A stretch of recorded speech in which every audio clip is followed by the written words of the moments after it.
But I mean, again, he doesn't know who Gabriel is, right? Because he didn't come from an Abrahamic faith.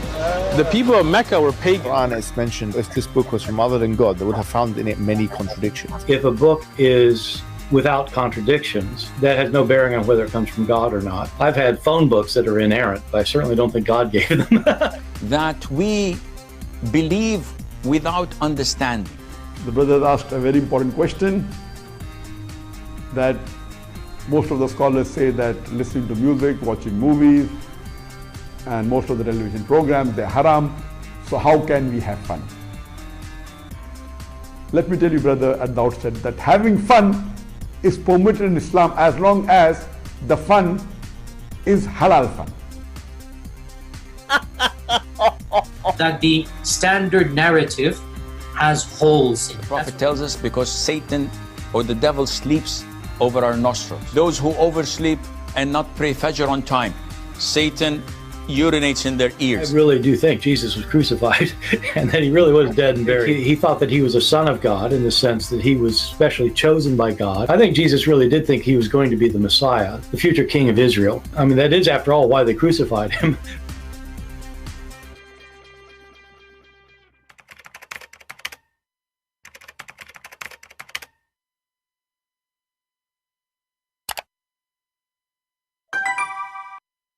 Hello everyone, and peace of Christ all of you. Please invite your friends and let us have some good time together. I know that many people are here because we don't really schedule time and we don't give you enough time to know that we are here.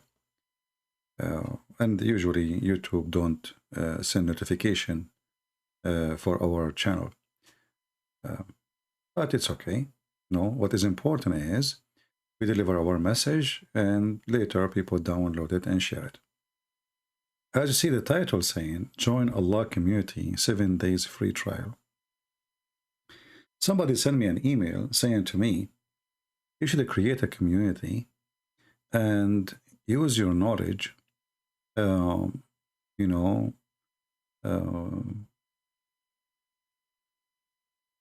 teach. In the same time, you increase your income. And you can give people free 7-day free trial. And he mentioned the name of somebody, but I'm not going to say. And I said to him, okay, I'm going to go. I will listen to your advice and I will make a live stream about it. I don't know if he's listening now or not. You know, people look like we are having Netflix here or Amazon movie. And we will give you 7 days trial. If you like our service, you continue. And if you bring somebody, we will give you a discount. And no, I mean, people are really funny and really weird. I understand that people like to make money. And money is, for sure, is needed for everything we do in life. But why people, they give me donation in Patreon then? I mean, the one who can help, they can help. The one who cannot, what we will do with them? We tell them get lost? I find it very, very un-Christian to ask me to do such a thing. I'm not doing business. And I am here for the poor before the rich. Even though those who have, they can afford to help, they help. But they help not because they are rich or poor. They help because they knew that this is a good thing to do. But we will not do a 7-day trial, and we will not do business, and we will not teach the one who have money, and we will ignore the poor. That is not a Christian, like behavior. We know that Muhammad, in order to get himself to be in the position he become in, he married a woman, she is 15 years older. Some they say 20, depend. When you lose your ethic, everything is for sale. And Muhammad, he was no better. He married a woman, she is way older, and all of us, we knew that Muhammad, he liked young children. So for the sake of the money, you know, we know the story where Muhammad, he asked his companion, his name is Jabir, why you don't marry a child so you can play with her and she can play with you. So Muhammad, he sacrificed his desire for the sake of the money. Gold is what people seek.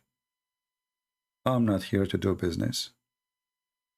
And most of my life work, I did not receive even a penny. This was new.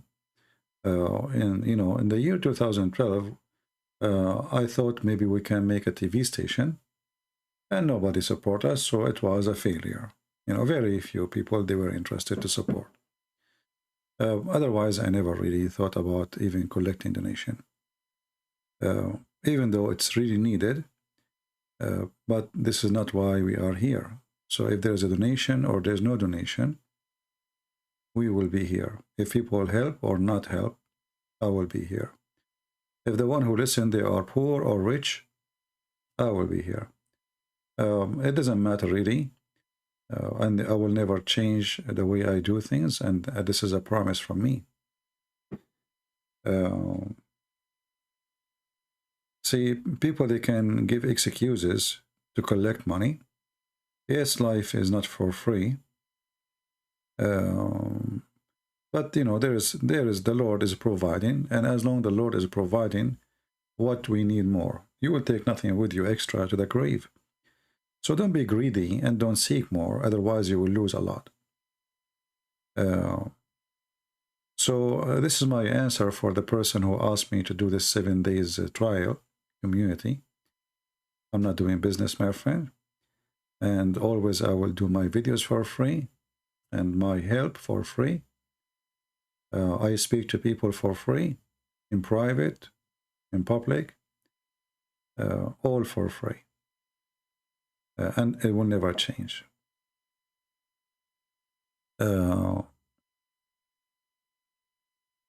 Always be careful, because Satan, he will love to deceive you and he will love to use you. When your mission became about money, you will lose everything, you know. See, all the disciples of Jesus, and they are the best of us, they used to work, you know. Paul, he used to make tents. So they work, and for sure, like Christian, they support them, but they did not make demand that I will not teach in your church unless you pay me first, unless you give me money. People who do this, they are not serving the Lord. They are just doing business. If people want to help, okay, from their good, they can help. But if not, if you are a believer, the Lord will provide you. The Lord will provide you. If you put money first before your mission, it means you are just doing money. You are not working for your mission. Money is coming first. So that will never change, and I hope my message is clear. And I want just to have a little conversation with you guys, nothing really. We don't have much of a topic. As you see, this email was very irritating for me. I don't know what this person think of me. Very bad. That's very bad. Yeah. Anyway, you know, the majority of people are poor. People, they cannot afford this day to buy a sandwich. People, they cannot afford even to, you know, to do anything. I mean, life is becoming so expensive. I'm a person who by myself, I don't have children, I don't have wife, and life is really expensive. I mean, last year, the $100, it make way more, like you can do more shopping, way more shopping than what we have today, thanks to the stupid president of this country. So, you know, why we think always about how we can accomplish, how our mission becomes just about money. You know, you go even churches, you will see that a person, he will not do a speech in a church he negotiate first. The same as the Muslims, you know, Muslims, and there's many Christian and Muslim, they do the same. You will see an ustad, or those mimi hijab, and those supposedly they became ustads now, but they are just a junk of Islam. They will not go to somewhere unless you get them a 5-star hotel, and you know, how much you will pay me. They have a debate with David Wood right away after 2 seconds. Brother, sister, you know, donate for us. We are the ones standing for Islam. After not even an hour from the debate, he started crying out, asking for donation, because this is their golden opportunity to get rich. And actually, we know that David Wood, whatever he touch, he make it into gold. And I'm talking about Muslims. He is the one who make them rich, because always he come with a funny debate. So those are Muslims, and we are Christians. We are different. Muhammad is a prophet of money. The God of Muhammad, even he asked for borrowing money, and the return of the money will pay back to you in heaven. Have you ever heard of a God asking for mortgage? Why? Aren't you God? Muhammad is making business, and he used God as all cult leaders. And cult leaders, by the way, not necessarily they are from Muslim, you know. They can be, somebody claim to be Christians. I don't know, this website is not working now. I don't know what's wrong with it. Yeah. If you go to chapter 2, verse number 245, you will see it says, who wanna give Allah a goodly loan? Chapter 57, verse number 11, it says, man, who is the one can give Allah a good loan, and Allah will double it for him. Here it is one double, here it's many doubles. And ask yourself, what kind of God he need a mortgage, and he will pay you back in heaven? You know, I mean, isn't it obvious it's a scam? But isn't it this God who created gold and silver? Why he is begging for money? In chapter 67, verse number 17, 64, verse number 17, you see, okay, now it's working, thank God, finally. If you lend to Allah a goodly loan, i.e. spent for the cause of Allah, and who is the one who will take the money? Muhammad. So always I want to warn you that all liars, all cult leaders, they want two things: your money and your women. You will find that all corruption of any religious institute, this doesn't matter what it is, you know, even if it's Christian or Muslims or Hindus or anything. Always the corruption have to come from two doors: money and sex. Those two things men are enslaved to, which means they are slaves to money and slave to sex. And when a person he becomes famous, he feels that he is powerful, and he like to take advantage, because, you know, now he reached the top, let us say, where he can demand things. He can demand money, he can demand service, he can demand special treatment, because now he reached the point where he is in control. The second you see that, this person is a fraud. You see, right now, it's late night here in my place. What I will lose if I go online and I answer some Christians about their questions, regardless of anything. Let us say there's nobody making donation. I mean, what I will lose? What exactly I sacrifice? Now, for sure, in my case, I stay for many hours. I stay sometime even, you know, I do more than one broadcast. One is 6 hours, the other one 3 hours, the other one 2 hours. You know, total like 13, 14 hours within 24 hours or 48 hours. That is extreme. But let us say I'm a person who make videos for 15 minutes or half hour. Why exactly I demand people to pay me in order to make that video? That is not right. Muhammad, his way is known, that he tempt his followers to pay him not because they are good, and not because he is good, but because what they will get in return. You see, it's an investment. It's in front of you. So their greed is their religion. Their greed. So the greedy one, he says, oh, okay, let me give Muhammad now, you know, I will give him $1,000 and Muhammad will make it for me $1 million in heaven. So even when they give, not because they are good, but because they are evil. Do you understand me? Not because they are good. You see, why Allah telling them, I will double it for you? He is using their greed. Can a person give without expectation of return? A good person, he do that. If you give me money and the expectation I will double it for you, doesn't mean that you are good at all. That means you are bad. Do you understand? A good person,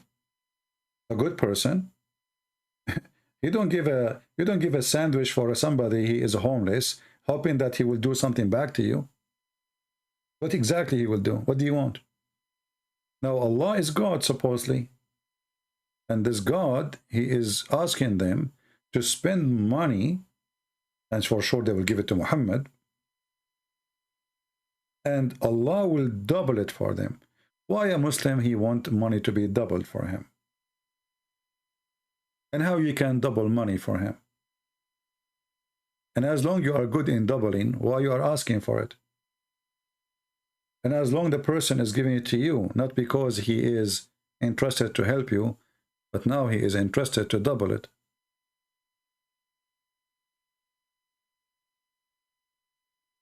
All cult leaders, they are the same. My friend, there's nothing is called deception of Allah, volume number 2. There is Qur'an and Science in on depth. That is volume 2. So we have different name. So you might be confused thinking that volume number 1, that's mean there's volume number 2. So it should be volume number 2, but I changed the name because it's focused in science. So you need to search for Qur'an and Science on depth. That is deception of Allah, volume number 2.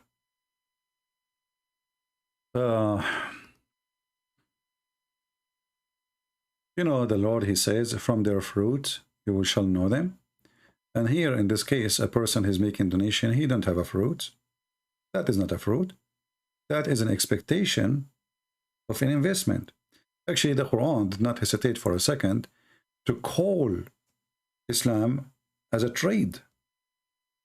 If we search for the word tijara,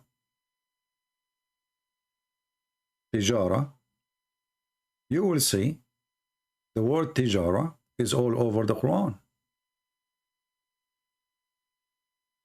Tijara.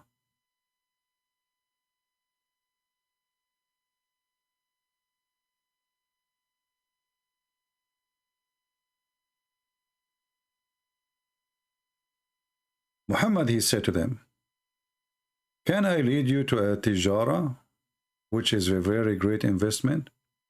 Chapter 61, verse number 10. Tijara. You know what tijara? The translation here says commerce. Tijara is you buying some stuff, and then you sell it again, and then you made some money from reselling the product. That is tijara. Tijara is not someone who made the product. Someone, he bought it and he resold it. And he add extra price to the price he bought it with. This is what tijara is. So how in the world God and guidance become a tijara? Because this is the nature of Islam. Islam is a business. Why Muslims believe in Allah?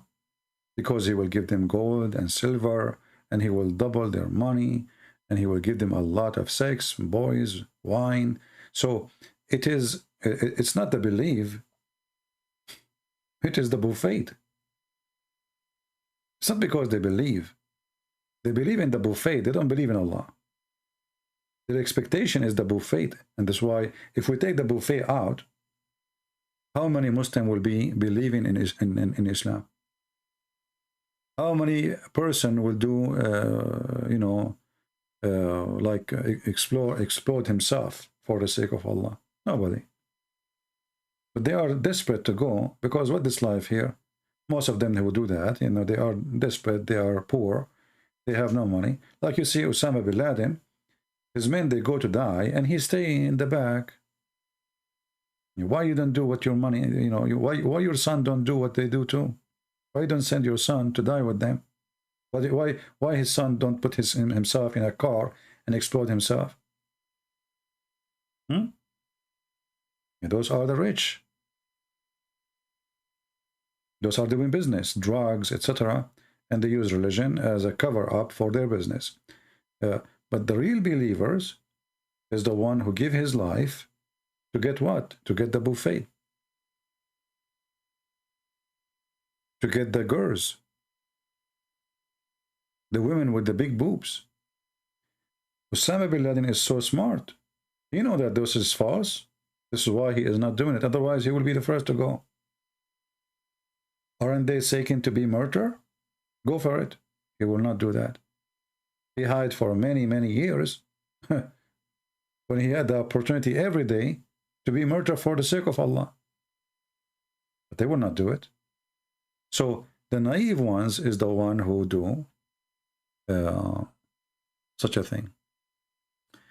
It's different from riba. Riba, the word riba, is coming from the interest, like interest you take from a bank. But you know, the Muslim always, they have, they play games to go around things. So as an example, in Islamic banks, they, if you put your money in the bank, they say, we don't give you interest. We give you return. So they change just the name, you know. So it's a fraud. This is the nation of frauds. Everything is a fraud. They just change the name. Like prostitution, we don't do prostitution. Haram. So what we do? What we do? We do one night stand. We do zawaj friend. We don't do mut'a no more. So what we do? So they just change the name. Do you remember the video of Mimi Hijab? And the sheikh, his name is Abu Khadija. Mimi Hijab was saying to Abu Khadija, he is a very well-known sheikh, Muslim Sunni, that you Muslim Sunni, you marry for 5 minutes. 5 minutes. I can find you the video. Let me see, you know.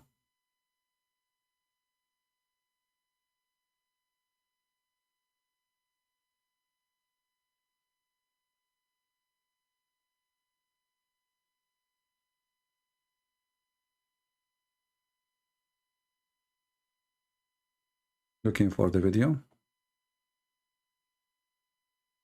Yeah.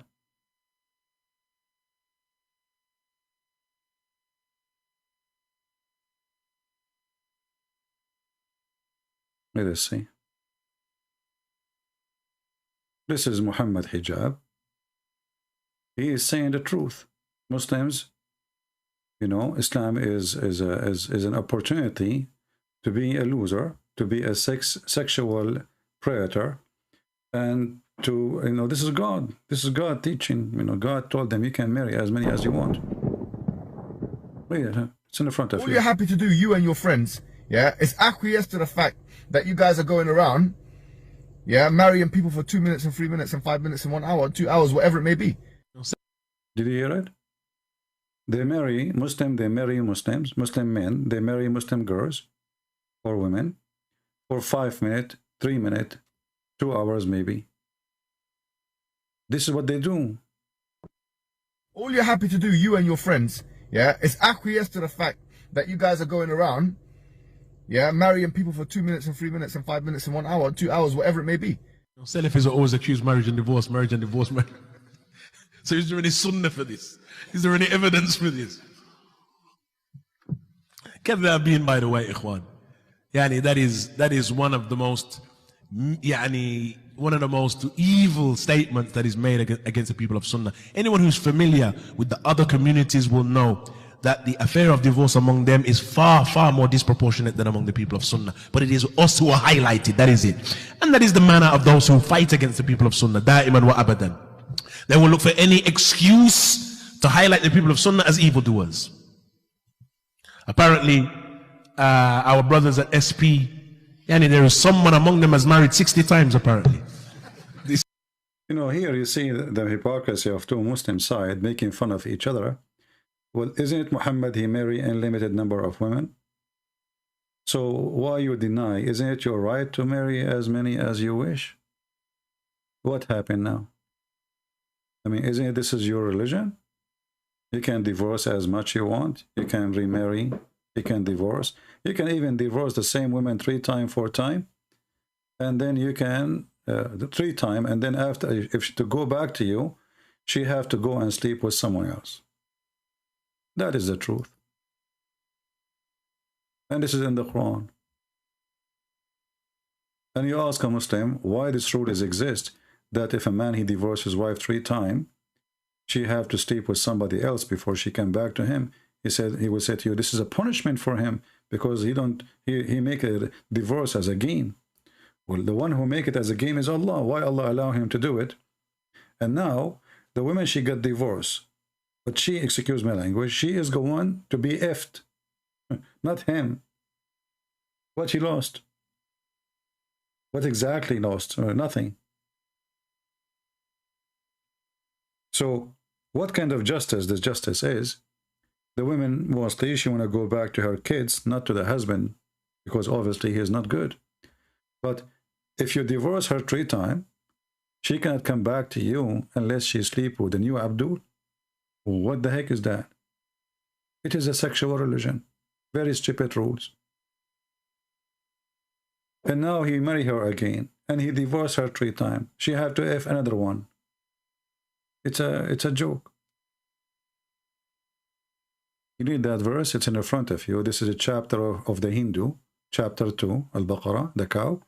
Verse number 230. So as you see, Islam focus in sex, money, business. And the free trial is limited. There's no free trial actually, because everything is a promise in heaven. For now, you can try some Muslims, but you have to spend money in order to try them. Islam is a religion of try. You can try the women. You can marry her, for a day. You don't like her, you can send her back. Give her the money. Go. Bye-bye. It's over. There's no limit. There's no limit in Islam how many times or how long you marry anyone.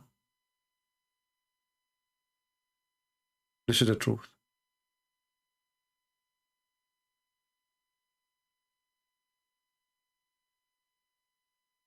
Somebody saying, I'm a Muslim from Palestine, which means from Israel. There's nothing called Palestine. I love Jesus, I dreamed of him, and I'm just scared to change. Okay, don't change then. Stay where you are. Get the versions. Anyone have a question? Can you talk about alcohol in Islam? First of all, in Islam, the alcohol, see, Muhammad almost he is dead. And yet he did not forbid alcohol. He said, the Quran said, now Muslim in the hadith, they will say to you, Allah cursed the one who make it, who buy it, who sell it. But look what the Quran says.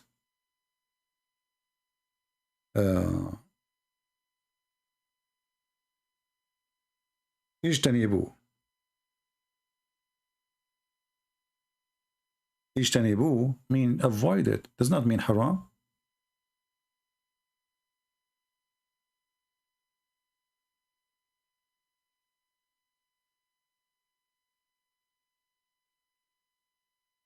It says it's a sin, but doesn't say it is haram. You see, haram, forbidden, is something will bring you a capital punishment.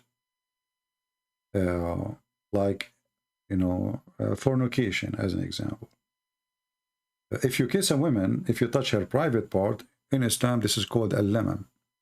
It's okay. There's no punishment for it.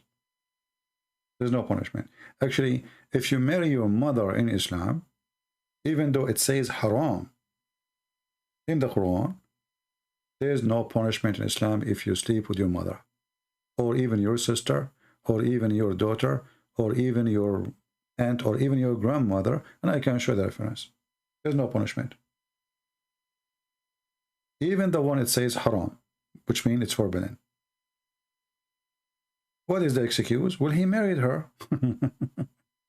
He married her. How you can marry? How you can marry your mother? So Islam is a very weird religion. What is fornication? Fornication is having sexual relationship, you know, with this is the traditional meaning, with someone is not lawful for you, especially like if you are married, you know, like a cheater, you know. But fornication is having a partner is not your wife or not your husband, as simple as that. But in, you know, like in the biblical meaning, fornication is any sin which is against God teaching. As an example, in the Old Testament we see it says that the earth committed fornication, the earth. But we know that earth don't have sex. So what the Bible says, that the earth is in a great trouble, full of sin, equal to what it's called fornication. So fornication is you doing something against God will, and it's about doing something not lawful, not right for you. As simple as that.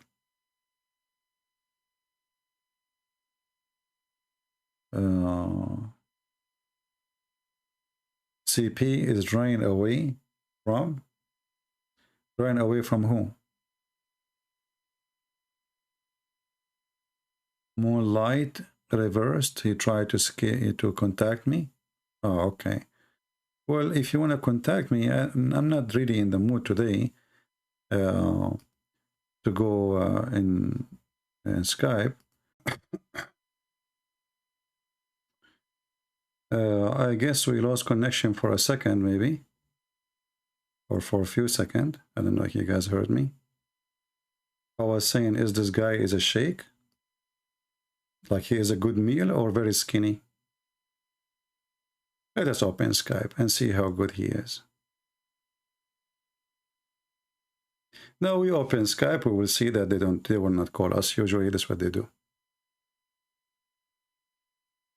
Here we go. My Skype is open. Please text me. The one who is saying he want to talk to me.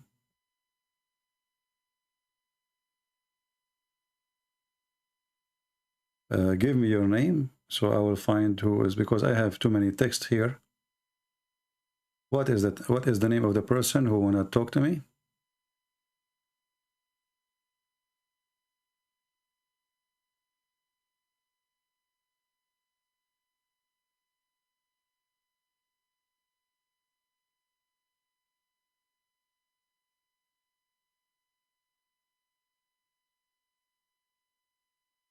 Is guys the video running fine? Am I heard? Okay, my Skype is open. Where is the Abdul who wanna call me and he is desperate to talk to me? And he claimed we are running away from him. Where are you?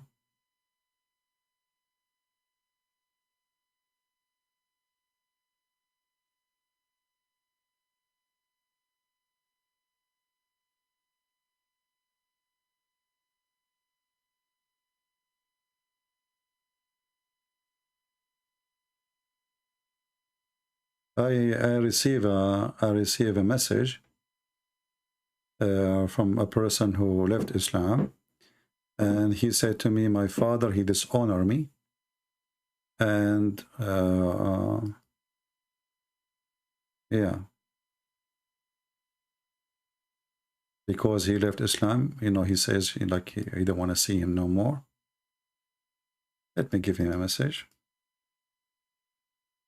No, not worry.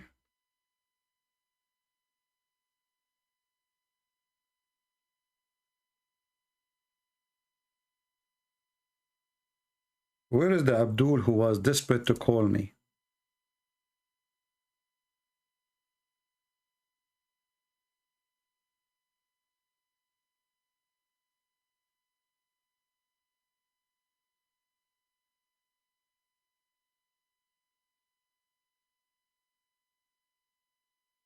What happened? Where is the one who was so excited? Christian Prince is running away. My Skype is open.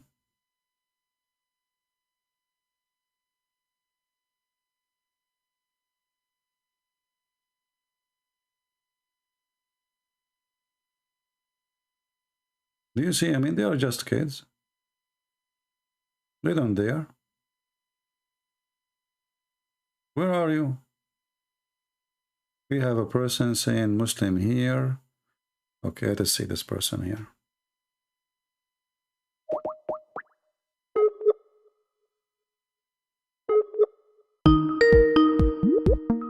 Let us lower the speaker temporarily.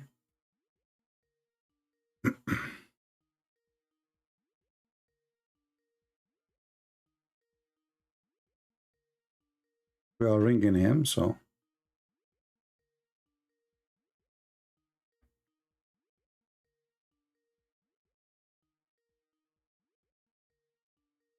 This guy is not answering.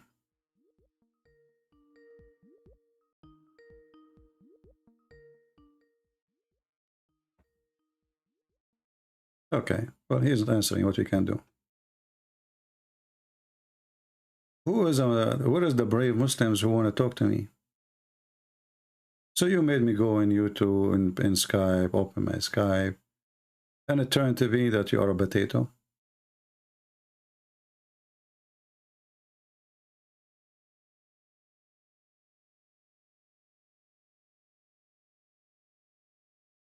Huh?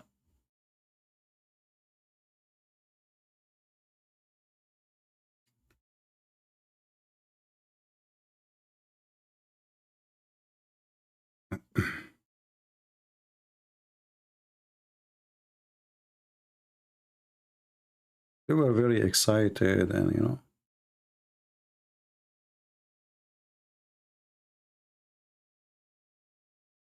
Somebody sent me a message saying they cannot find my book in Amazon, Qur'an and Science in Depth.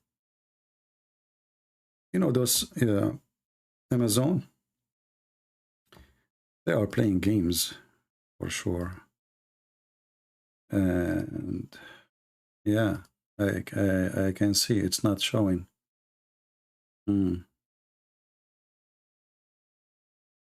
Yeah.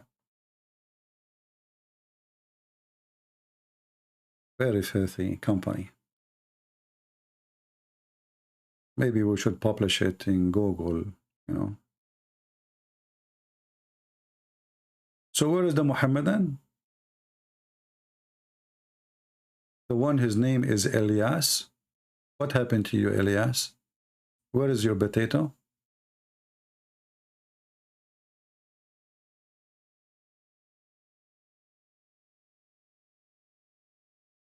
Hello? You see, when they want to debate David Wood, they will see a long line of them. They want to debate him. Here, there are potatoes.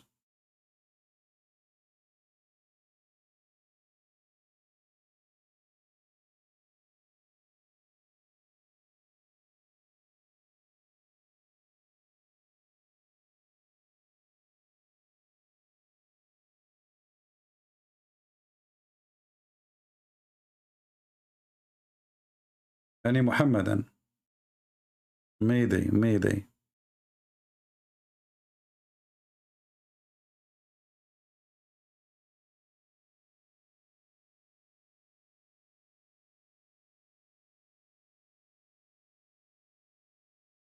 CP is never defending, just opposing. Something angry, I think must have loved before. I have no idea what does that mean. I think you are qualified to write Quran too.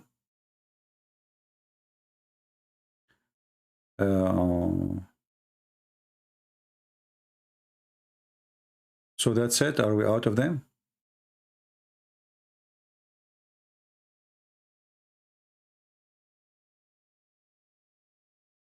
Where is the Muslims who were saying they wanted to call me?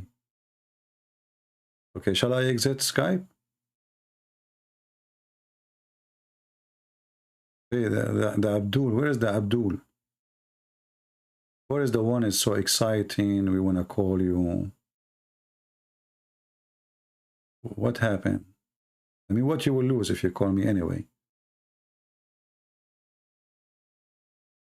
Do you know that Allah will give you a reward just for calling me because you want to defend Islam? And you know what does that mean? That will increase your balance in the heaven. You will get extra women, their butt will be bigger. You can name it, I mean extra, a lot of extra. Your private part will be special, you know. Maybe Allah will provide you and sunglasses for your eye, you know, for your private part. Because remember that women in heaven, their private part is so shiny. I don't want you to go blind. The first shiny private part in the world, actually, it was the private part of Muhammad's mother. According to the hadith, when she gave birth to him, a light came out from her holy vagina and reached all the way the palaces of Damascus. And all Muslims, they knew the hadith. This is why if I'm a Muslim and I want to go to the bedroom, you know, I have to wear a welding glasses for, you know, in case, you know, never know. It might be so shiny. Right?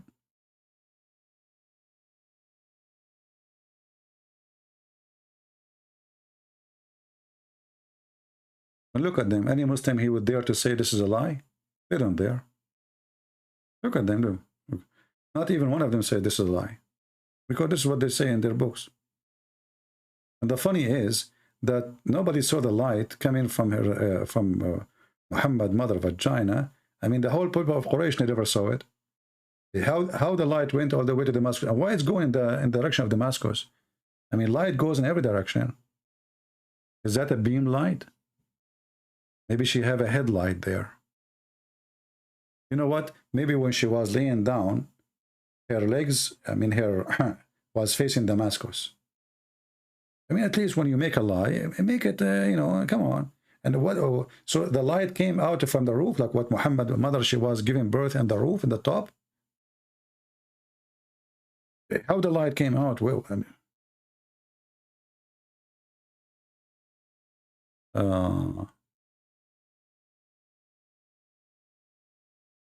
you missed the part where David Wood says if somebody need a free access because he cannot afford, he will give a free access. He is not forcing anyone to join. Yeah, my friend, I'm not talking about David anyway. But as long as you mentioned this, it should be free access to everybody. Aren't you getting donation in Patreon? So what the donation in Patreon for? And then the same as people, they donate to you, they donate. What, this is a free trial, you know? I wasn't, maybe you came late. I'm not talking about David. I'm talking about somebody asked me to do community free trial, something like that. Maybe he was trying to copy others. But our work here should not be you pay me and then you are welcome. And if you are poor, send me an email and I will give you, we will look at it. You know, that is not right. You know, obviously this is a service made for those who can afford it, not the one who cannot afford it. You know, if you are poor, well, all the people are poor.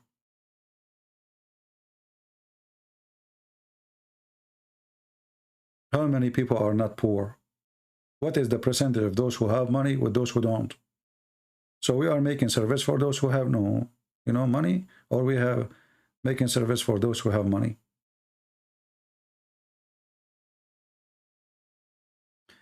Very important question for me. Should I look for a very important answer before you ask it? Let me open my document, so search for very important question answer. Because there's many people who claim to have knowledge. They have, you know, they have list of things, question answers. They search them from the internet, but they put them there. And when people ask them, why you are not married, what's your business? Why you want me to get married? Did I do anything to you? Do you hate me? Are you trying to seek revenge or something? Abdurrahmi? Abdurrahmahi?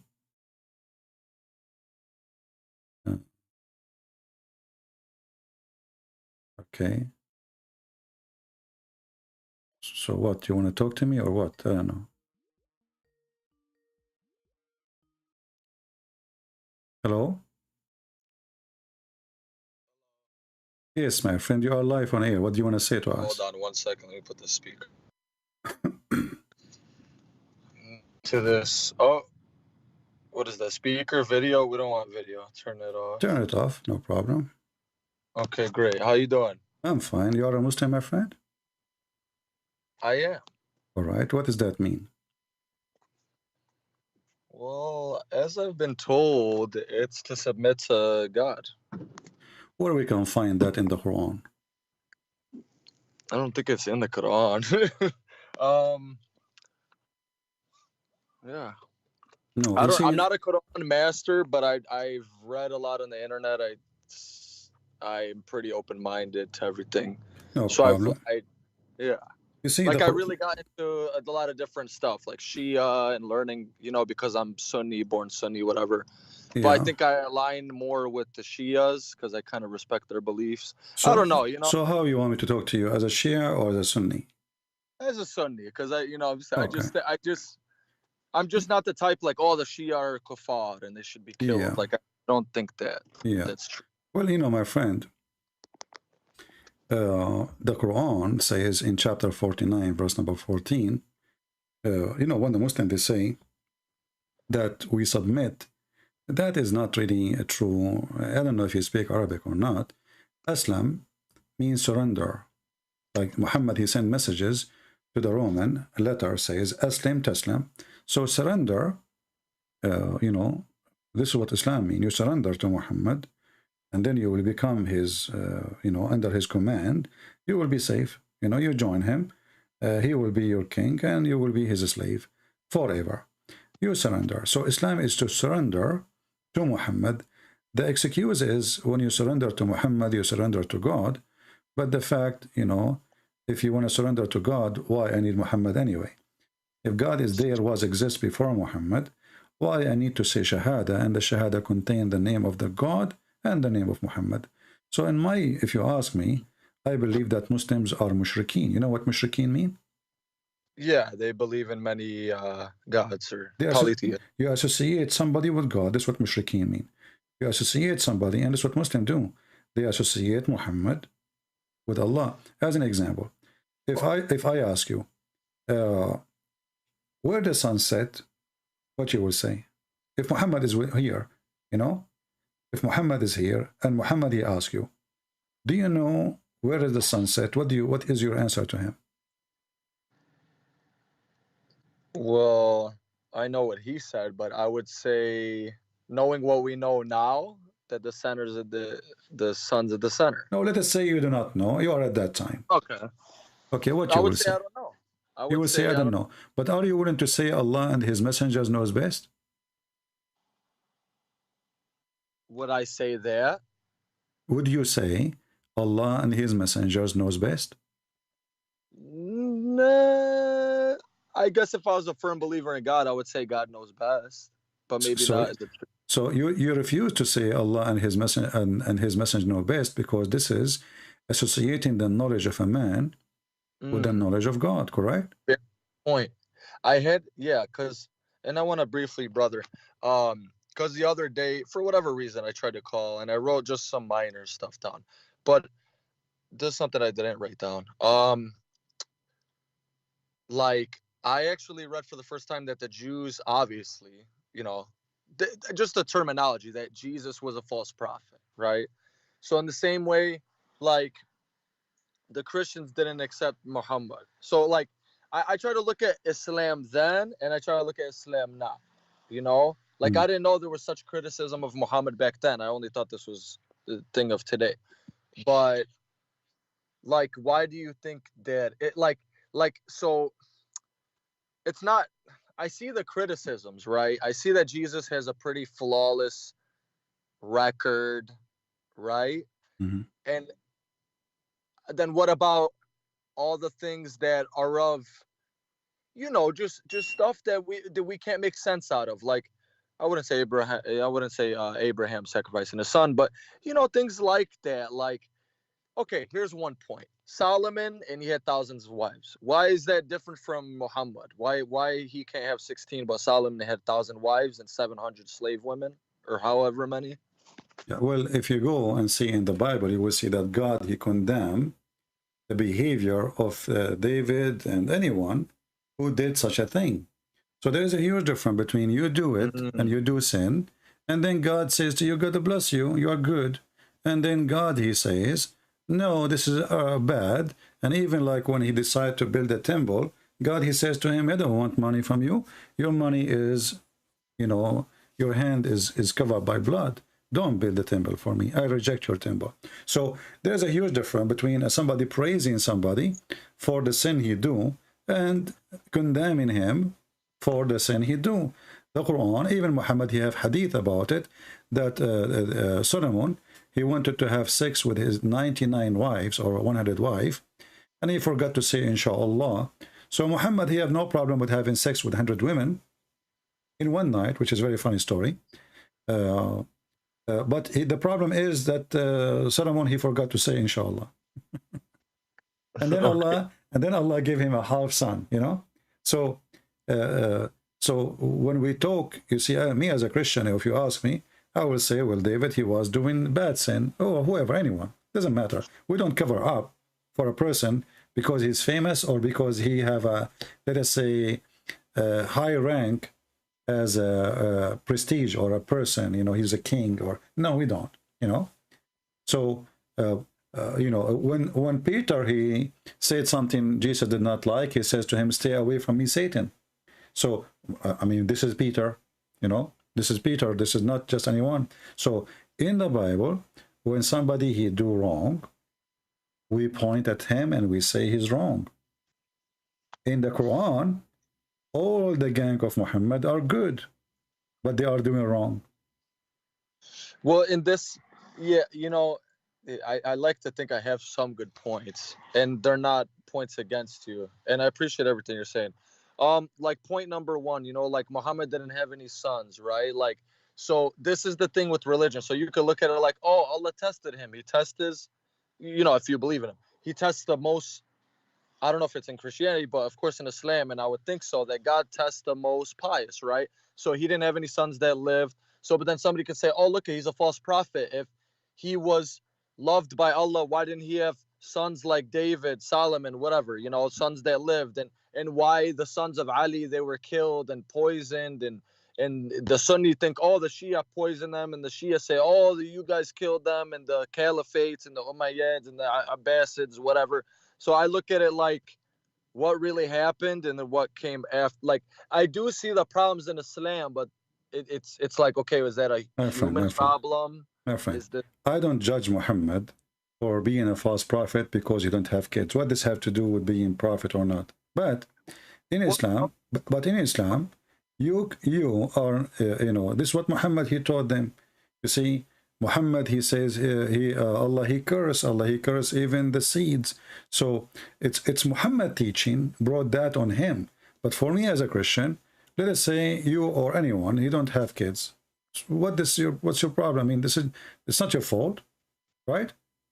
He did not commit a crime. So we don't judge Muhammad because he could not have a son. That is the most funny thing ever. But the funny is that Muhammad, he say things, it's stupid. And yet he claimed that he received message from God. As you see in front of you, Muhammad, he claimed that the sun goes every day from the east to the west and prostrate itself under the throne of Allah. So if Muhammad is a prophet, I'm not going to look at him if he has sons or not. I will look at what he just said. He just said that the sun goes every day from the east to the west and then it prostrate itself under the throne of Allah. And different hadith he says, which is according to the Quran, the sun goes in a muddy water. All right? But then, right, but with religion comes all these sayings, you know, like is that literally? Did he mean that literally? It sounds yes, like it's me literally. You know, he's talking about the sunset, the story in front of you in YouTube. Well, I mean, that's literally, that's literal. But I mean, like prostrating in front of Allah. Maybe the sun. I don't know. No. This is, you see, he's asking, he said, do you know where the sun goes? The sun is going now. It's sunset. And why we need to find like a solution now for literally or not. Even Muhammad, he quote a verse from the Quran. And he says, and this is the explanation of the Quran saying, and the sun runs on its fixed course for a term and degree. So even Muhammad is quoting the Quran to explain what he's saying. The Muslims on the other side, in order to make it look nicer, they say, actually the majority of Muslim Sunni, I never saw a Muslim Sunni actually saying this metaphorical. Are you saying now this metaphorical? Because this is the first time I see a Muslim Sunni saying this metaphorical. No, I'm not even claiming that. I kind of meant, okay. I'm just kind of putting it out there, like maybe the second part where he says it goes in front of Allah, because, you know, anyway. My friend, the Quran teaches that everything bow down to Allah, etc. And obviously it's not metaphorical, because Muhammad, even he claimed that animals, they praise Allah, rocks, they praise Allah, even rocks, they speak to him. When Muhammad, he walk in Mecca, there's a stone, say to Muhammad, Assalamu alaikum, Rasulullah. Stone. You know, speak to Muhammad. So it's not metaphorical, obviously. But isn't it this is alone is enough to prove that Muhammad is a fraud? That the sun goes every day from the east to the west? Isn't it this is enough when Muhammad, he says in different hadith that the sun goes and sits in a muddy spring, hot spring of water? Is that metaphorical? No. Okay. No, I don't think so. If Muhammad, well, what about the hadith? If Muhammad is a prophet, then he say what prophets say. If he is talking, he is receiving his knowledge from his God. So when Muhammad he says such a statement, I do not care if I have children or not. But even the story of having children, it's very funny. Do you know that Muhammad he claimed that he used to be the most weak person in sex between all mankind, and then he invoked his God, and then Allah he sent him a dish of al-kufayt. I don't know if you know what al-kufayt, like kufta, you know kufta. Oh, yeah. So Allah he sent him kufta. Muhammad he ate it. He got the power of 40 men. I mean, his story. This is a story of a mad person. This is not a story of somebody. He have a brain. I mean, this is like somebody is taking hashish, drugs. You know, what kind of a prophet he go in public and he says, I was the most weak person between all mankind, and then I invoke my God, and then he sent me a dish of al-kufayt. I ate it, I get the power of 40. Do you yourself, do you really believe in such a thing? I think the sexual... Now, do you believe that God, he will send a dish of shish kebab to fix a private part of a man? I really don't. Okay, so obviously Muhammad is a false prophet. I mean, well, how do we know? I'm sorry. My friend, isn't it? This is enough. I mean, all of this is the Quran is wrong. I have tons of his stories false. Okay, I'm sorry. So like Jesus' miracles, right? Yeah. Compared to Muhammad's miracles. Muhammad had no miracles. Where is the miracles? That's the thing. The splitting of the moon and no. You see, let me take you. There's you see, like, how do we know Jesus did those things? Like, we know he healed the leper. When Jesus he did miracle, there is thousands of witnesses, and Muhammad himself he could not deny it. But we will not take Muhammad to witness for Jesus. But you can say how I know I wasn't there. You can say that, no problem. But you cannot say that Jesus is lying, because Jesus never claimed anything except what he did. So when Jesus he says, go and your sin is forgiven, he forgive the sin. When Jesus he say, go and you will see, the guy he see, the blind he can see, go and walk, the guy he walk. But Muhammad, you say to me, he split the moon, right? Okay. If we go to the verse, we will see something very funny. about this verse, and you will die laughing in a second. Where in the Quran it says that Muhammad or Allah he split the moon? I think it's a hadith, and that kind of leads me to a further question. Hold on. You see, okay. Why the Quran, he mentioned that Jesus did this, did that, did that, did that, did that. And in the Quran, the only thing happened in the time of Muhammad, the Muslim, they claim it's a miracle, that the moon is split. Nowhere in the verse it says Allah, he did it, or Muhammad, he did it. And the verse in the front of you. Chapter, the moon, verse number 1. Actually, this verse is proving to us that Muhammad is a fraud. Why? Because in Arabic it says, اقتربت الساعة وانشق القمر. اقتربت mean it's very soon, almost there. الساعة, the hour, which means the judgment day. And the moon split. So the moon splitting was the sign of the day of judgment. It started. And that was 1400 years ago. No, that's something I have a very hard time. You know, like he said, this person will not live. Exactly. You know, yeah, he will not grow old until the hour come. That stuff's very weird for me. And I just, you know, the effects of Islam, like if I could say, like, it's very stressful. Like, okay, when the teacher was killed, you know, he made cartoon. Like I get so passionate, so I don't want my mind going everywhere. I want to be focused for you. Like I am very passionate about Islam, you're right, in the beginning. Now it's like touching a fire, right? When you learn about other religions, like touching a fire. I don't know, maybe for Christianity, they tell you learn about other religions. In Islam, you already know. The Sunni, don't learn from the Shia. Don't listen to the Christians. They want to change you. Everybody hates you. So you're like, you cannot believe, but then you get a little older and you're like, okay, what's this about? Then you're learning. And so I guess to say, in these times where Muhammad predicted that people would leave their religion and there would be trials, and which we're seeing now, how do you have all these prophecies? Like, my friend, people left Islam because he knew he forced them. He knew he forced them. You see, if I force you, listen. My friend, if I force you to believe in me, to say Shahada, shouldn't I know that right away after I go and I lose my power over you, you will leave me? It's not a secret. You don't love me, you don't care for me, you don't believe in me. So it's obvious. It's like forcing a woman to stay with her husband, which she hates to death. The second he die, she will find a new husband. It's not a prophecy. So Muhammad, he did not prophesy anything. And what you are saying, because Muhammad, he knew he is a fraud, and then people will go and they will disappear as soon he go. And this is why as soon he died, Abu Bakr, he launched a war. The Ridder Wars, yeah. Exactly. to force people to come back. That's why I mentioned, brother. I'm sorry, what were you gonna say? You know, if Muhammad was a prophet, why the people they left Islam if they believe in him? They don't. He forced them. This is why right away when he died, they left.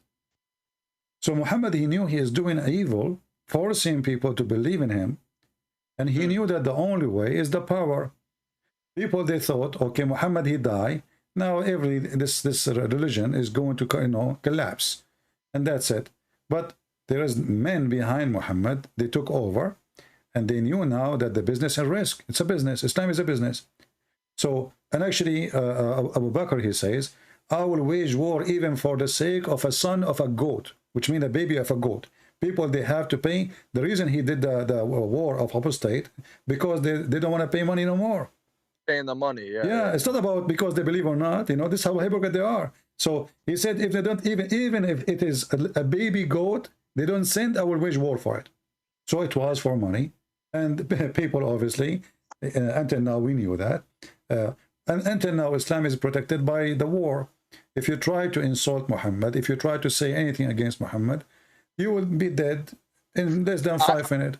I read that like 15 years ago. Yeah, I gotta be honest. Yeah, I read a hadith: if anybody insults me, kill him. And I remember, I remember reading that. I'm 14, 15, because I've always loved the internet. I've always loved reading, right? And I've always been interested in religion and open-minded to a lot of them. I guess, I guess I could bring a pretty good question, or, is Islam a test? Okay, let's assume you firmly believe Islam is false, right? I believe Islam is the devil itself. Okay. So is that a test on humanity, or is Islam a test for the Muslims to find? My friend. Why? My friend. My friend. The word test is a lousy word we use, to justify our bad. It's a test. It's a test. It's a test. Like God is testing me. Yeah. Okay. Yeah. But it's not God testing you. Because God, He told you what is right, what's wrong.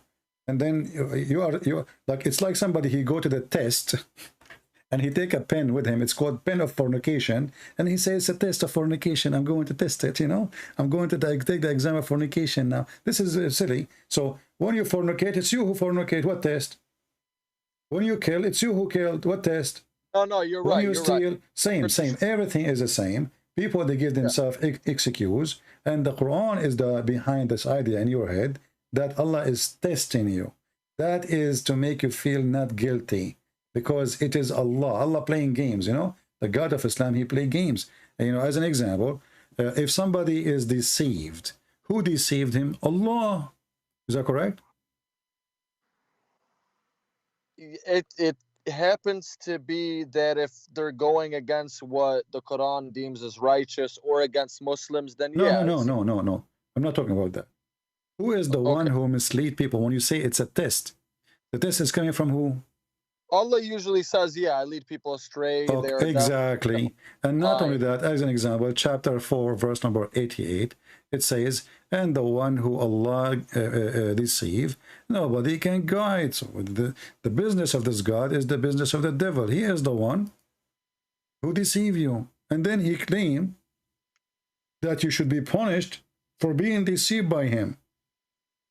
Well, then, okay. So how weird this idea that I deceive you, I trick you, and then I make you fail in my trick because I'm smarter than you. Who is smarter, me or God? Supposedly Allah is God, right? Yeah. God is smarter, obviously, right?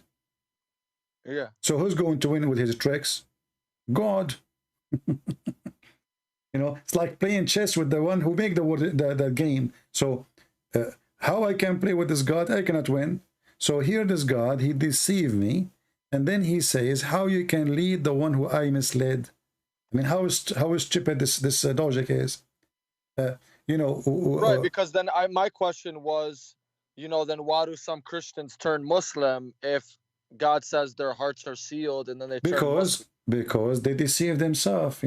Satan, he deceive you. It's not a test. This is not a test. I mean, it's something I really have, and this is from the Quran. So this leaves me very, like, some things like hadith, and that's for maybe, my question is, is there anything equivalent to Christian hadith? Like, is there anything in Christianity that's like Muslim hadith? Because it seems that just we don't have, everything Jesus said is in the Bible, and that's it. And the Muslim hadith is different story, because when the Muslim, they say Islam is the Quran and the hadith, Islam became more lousy, because now anyone he can say this hadith is rejected. The other person he say I accept it. So Islam became mini Islam, and everybody can play the game of it's good, it's bad, it's sahih, it's weak, it's etc. It's a game. So Islam is not really a religion. Islam is a collection of ideas, and behind this idea is an unknown person. Like if I ask you now, there's a guy, his name is Ultimate Fault. I don't know if you know him. He's from Senegal. He says he don't believe in the hadith. So if I ask him who is Muhammad, how you can give me the answer? Let us say those people, they don't believe in the hadith. This is what the new generation, they are doing. They say we don't accept the hadith in order to what? To cancel the stupidity Muhammad, he said in the hadith. To wash their hands from it. It's embarrassing. So we say we accept only the Quran. And then the Quran, they say we give it meaning as we wish. In just to order to play. Like the sunset in murky water, they say to you, it is from his perspective. Where in the verse it says that? Why you are adding words? So if we ask now any Muslim, he don't believe in the hadith. Who is Muhammad? There's no answer. Who is his wives? There's no answer. Where he live? There's no answer. Because even in the Quran it says that we send you to Mecca and what is around it, but doesn't mean he's from Mecca. If I send you to Jerusalem, doesn't mean you are from Jerusalem. Right? So where we get the information from, this is a stupid book. You see, I saw like many videos of Muslims, they say, the Bible written by John. John who? We know who's John who is written there. Luke who? But they don't ask themselves, Muhammad who? Even Muhammad, he was born 4 years after his father death. I mean, have you ever heard of somebody, his mother, the husband died, now 4 years after she gave birth to a guy, his name is Qatham, and then they changed the name to Muhammad? So everything about this person is wrong, and all this information is coming from your books, Muslims, not from our books. So when we say, when you say to me, somebody, he is a Christian, he converted to Islam because he's a fool. I mean, the world is full of fool. How many people? But it's your Trinity that my friend, how many people they take drugs every day? A lot. Because they are fool. How many people they they drive and drink because they are a fool? How many people do you smoke? People make mistakes. But yeah. No, that's not a mistake. That's not a mistake. Do you smoke? Do I smoke what? Do you smoke cigarette? I don't. I quit cigarettes. Okay. Well, when you were smoking, you were a fool because you know it's not healthy and you take it.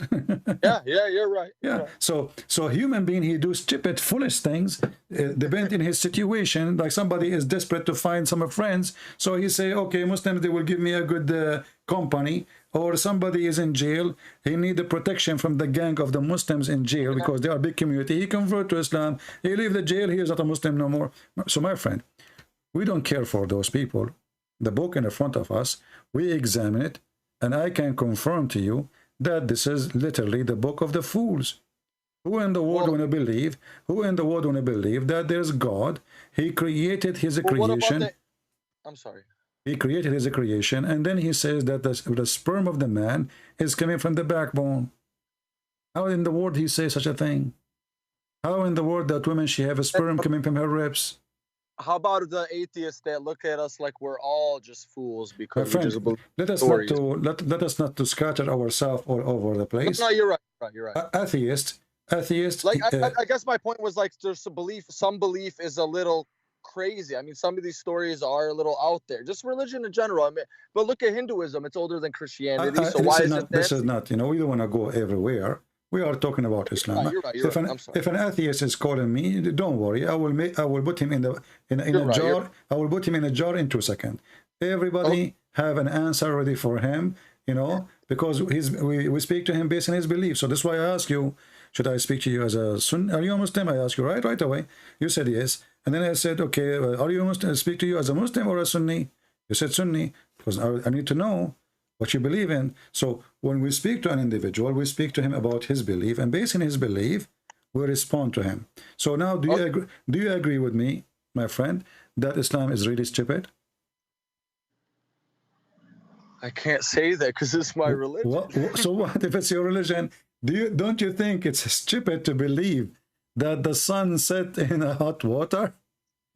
Well, look at the world. The people think the earth is flat now. Okay, so they were stupid, and you are saying to me, I will join the stupid one?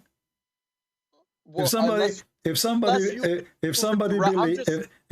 believe that the elephant is a mosquito, why? Because he have a long nose. Are you going to say I agree? Come on. So when we show a stupid thing, this is a book of stupidity. We do not need to discuss no more. So do you agree that this book is full of stupidity, or you don't agree? Not any more than the Bible or any other script. I just think religion. You can say whatever you want. I'm not going to prevent you from saying you can attack the Bible, no problem.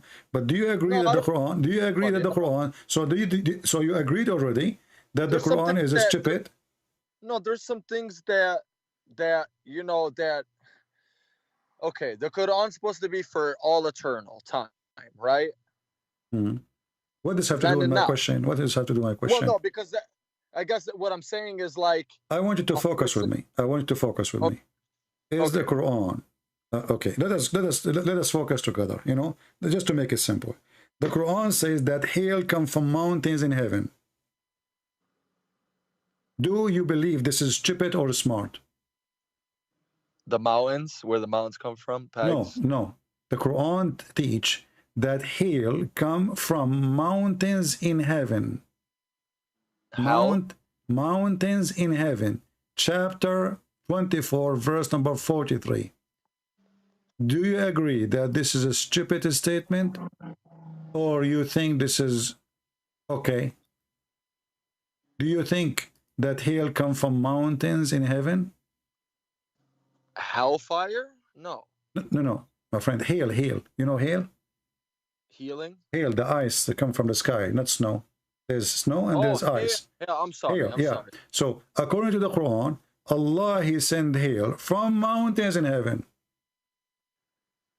I mean, it's from up there. I don't think that's the stupidest thing. No, I don't think that's absurd. So do you believe that really hail is coming from mountains flying in the atmosphere? I don't, but I mean. So why you are saying it's not a stupid statement? Either it is true or it is wrong. If it is wrong, this is stupid. But the verse saying here, there's mountains flying, and for sure not in the space, because hail is not coming from the empty space. There's no cloud there, right? No. Okay, so if the mountains are flying, they are going to fly where the airplane fly. Have you ever heard of a mountain flying in the sky when you were taking your jet and your like 4 wives for a trip?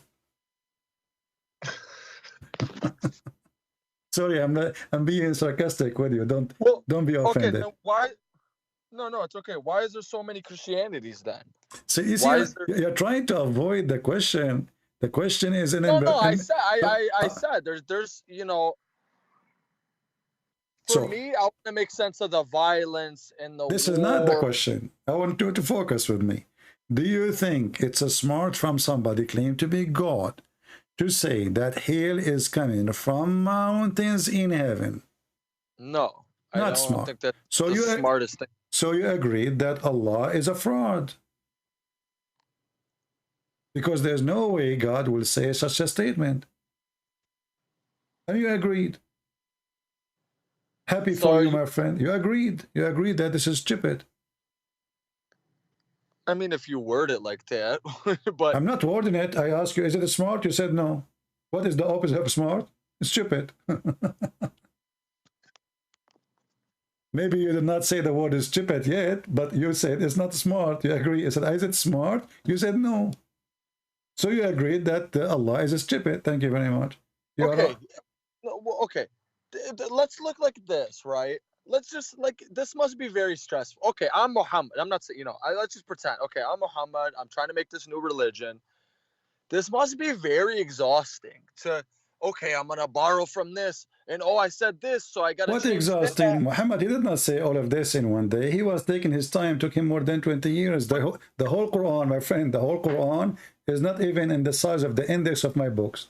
My book, one book, the index is bigger than the whole Quran. So the Quran is a very small book. There's nothing. And as you see, it's a stupid thing. This guy is making sajja. Sajja is like rab. I eat potato, you are tomato. And you know what? If you go to Mexico, you are going to Fartino. What the heck is that? There's no meaning. This is stupid. So he was just making stupid sentence in Arabic, putting them together, and the end of the mean is a disaster. So you are saying to me this is exhausting? Why? What he's doing? The guy was busy having sex with the children, having sex with his own son, wife, having sex with everybody. He made a verse saying any woman she can give herself to the prophet so he can F her. That's a little strange. Okay, so how about what do you mean it's strange? Somebody is, if it is exhausting, this guy, he have a lot of time. Mentally,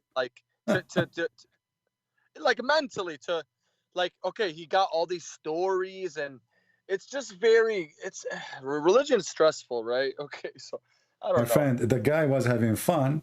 Imagine God, he sent the verse says, any woman she like to offer herself to Christian prince. Do you see how stressful I am now? This is really stupid. And you know, before you call me, I was saying to people here. Wouldn't he be paranoid? From the really people that he was trying to kill. Okay, he's a fake prophet. But you have the Meccans trying to kill you because you're changing their polytheistic ways, and you're making fun of them. And Abu Bakr is saying, "Suck the clitoris of Allah," and all this weird stuff. My friend, you establish an organization and you have no choice but to continue. It's a business, either it succeeds or it's going to die. So Muhammad, when he started his business, hoping that people will listen to him, this is why in the beginning he was trying to be friendly to the Christian and the Jews. When the Christian, they refuse him, and then the Jews refuse him, even though they accept him as a refugee, the Jews, they took Muhammad between them. Why do you think he hated the Jew? Why do you think he hated the Jews specifically more? Because they got him busted many times. The Jews, they used to make fun of him, getting him busted. As an example, the story of Al-Khadr. The Jews, they came to him and they told him there's a prophet, his name Al-Khadr. What do you know about him?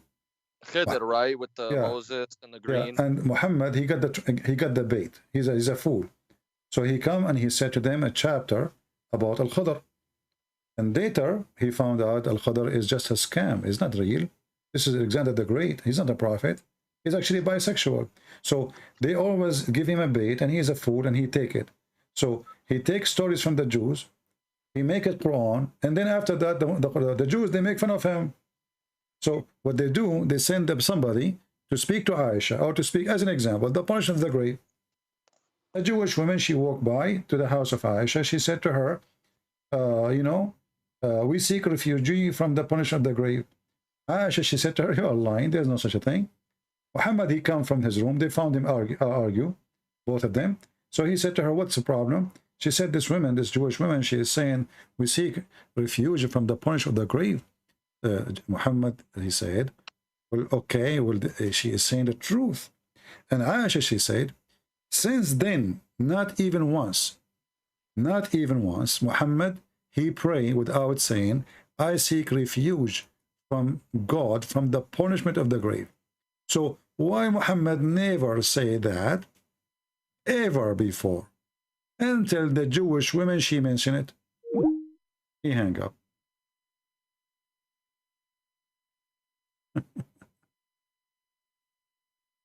All right.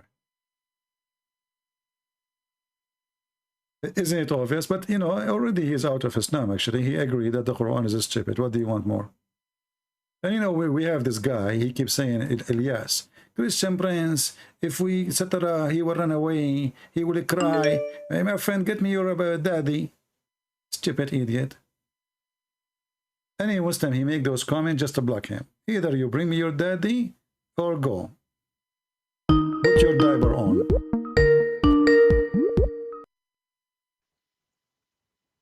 Hello? I'm sorry about that. It's all right, no problem. So as you see, Aisha, she heard the Jewish woman mention the punishment of the grave, and then Muhammad, he said to her, this is true.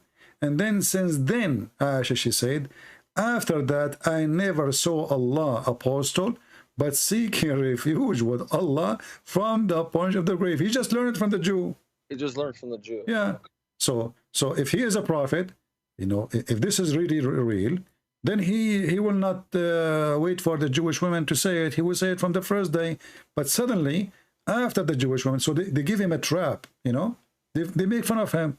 They go there, they send the women. The women, she says something. Muhammad, he take what the Jews say seriously. You know that those people have religion. So whatever the Jews, they say, he put it in his book. And suddenly now, became a big thing in Islam to believe in the punch of the grave. If we go right now to YouTube, we will find 1 billion video about the punishment of the grave with animation, and there's movies. So you guys don't believe that in Christianity? What are you dead? Are you dead or not? How you are dead and you are going to be punished in the grave? Are you dead or not? Do you mean it's something more, it's kind of a cruel thing that God wouldn't do, or are you saying that it just doesn't make sense? It's stupid, you know. Are you dead or not?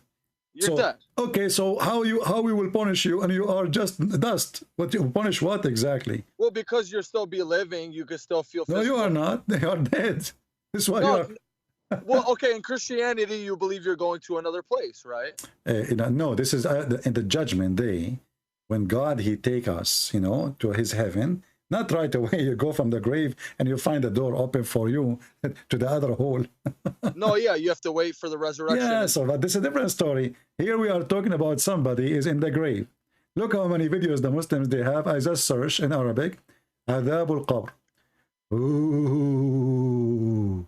the punishment of the grave. And look here, a camera inside the grave. There's a cat. Look at this cat, and look, 2.6 million view. 2.6 million view. And those Abdul, they believe it. A camera in the grave. And there's a cobra, and there's a cat, and not to forget the 99 head, the snake, who have 7 heads, each head have 9 heads. I mean, look at the movies, man. And then the guy, the angel, he will ask you 3 questions, and if you don't answer the question, they will hit you with hammer made from steel. Did you watch the movie? Is called what is called Thor? The Greek mythology, the guy who have a hammer, he fly with it. Thor. Yeah, Thor. So Thor is in the Muhammad story. Here we go. So now you are in the grave, and the angels will come to you and they will ask you 3 questions. What is your religion? You have to say Islam. If you say Christianity, if you say atheism, if you say Hindu, Allahu Akbar. So and then the second question, who is your God? You have to say Allah. If you say Jesus, and each time he hit you, he will split your head and it will make you go down 70 a cubit down. And then the third question, they will show you a picture. And they will say, who is this man? If you say Muhammad, you pass. If you say someone else, like Joe Biden, you are in trouble. I mean, have you ever heard of a stupid exam that the answers are given to them before we go to it? So now I know the exam. God must be laughing at all of us. Well, I got a couple good points from a couple. Yeah, I understand your points, brother. And I gotta say, you bring up good points in your video. What do you mean you understand my point? You understand my hammer now, because we are using hammer to make you understand. The angel will hit you in your head. What point? There's no point here. No. I'm saying you bring good points, like that make people think. But I got a couple questions for you that just little things I've been writing, because I don't want my thoughts to escape me. That's why I'm writing in my little thing here as we're going along. Okay, so you're Arabian Christian, right? Or for something Middle East. Maybe you're a Syrian. I don't know. Anyway. Yeah, okay, I'm black, blonde, African American from Japan. Okay, where is that? Okay, there we go. Okay. So my point is, like, you see the lady, she's a Christian woman. Because it sounds like you support past Israel, like, okay, whatever that you say, right? I don't support Israel. I support the fact that this is the land of the Jews. I don't. Right. I mean, okay, I can respect that. I don't think anybody. This is their land. Give people their land. If it's your land, I would say it's your land. If it's not, I would say it's not. But they were living like the Arabs, the Arab didn't just come there when Umar or whoever Khalif came. You see, the first time, you go read to the Islamic history books, you will find that the first time people they spoke Arabic at that time, it was in the Caliphate Abdul Malik ibn Marwan. Before that, nobody speak Arabic. This is the language there. It's either Hebrew or Aramaic. So Arab are not there. There's no Arab there. The only Arab where exists is the Arab Christian, which is in the border of Jordan, not in Israel, like all the way to Tabuk. So like Al-Ghassasina, Al-Ghassasina, those are Arabian Christian tribes. They have their king, So those are the Arab, but they are not from Jerusalem and they have nothing to do with it. So then what are the Palestinians? I'm sorry, my friend, even the Quran says in chapter 5, verse number 21, that Allah, he gave the Holy Land to the Jews. But then they committed facade and doesn't matter. It's their land. It's their land. Even Muhammad, he said that the one who built Jerusalem or Bayt al-Maqdis, it was Sulaiman and David.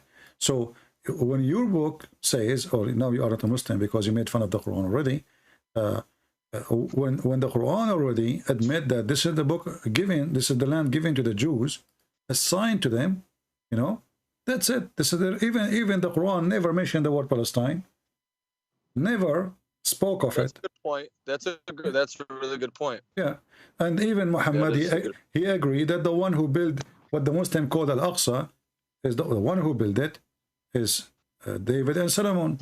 So why you want to take it? So when I say I support Israel right, I'm supporting Israel right. When Israel do wrong, I say they are doing wrong. I don't take a side. Right. Well, you know that a Palestinian Christian woman, like why don't the Christians have more? She is no Christian. She is supporting terrorists. This woman, she is no Christian. I know who is she.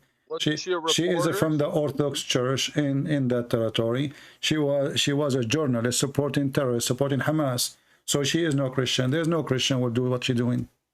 Yeah, but doesn't Hamas pretty much represent all the Palestinians? No, Hamas represent only terrorism, because no Christian, Hamas, they cut the head of a Christian person just for selling the Bible in his library.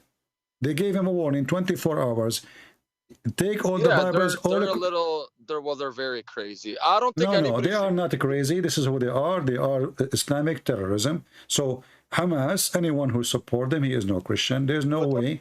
There's no way, my friend. There's no way Christian he will support an organization, make living from sending children to die, make living by sending somebody to commit suicide in a bus.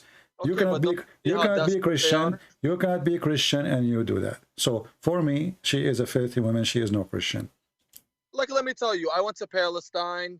I don't care. You see how you are changing the topic now. We are not going to switch. I kind of wanted to give you background. We don't want to switch. They want to switch to politics. No. I'm kind of supporting, like, okay, even if you're Palestinian American and you go to Palestine, they might make fun of you because, oh, Hada Ameriki, he's born over there. So even your own people that you support, they're like spitting on you. Well, those, you know, in Middle East is a messed up, and Arab, they don't respect anyone. They badmouth. So even if you conspiracies, even if you see your cousin, they will give you a hug.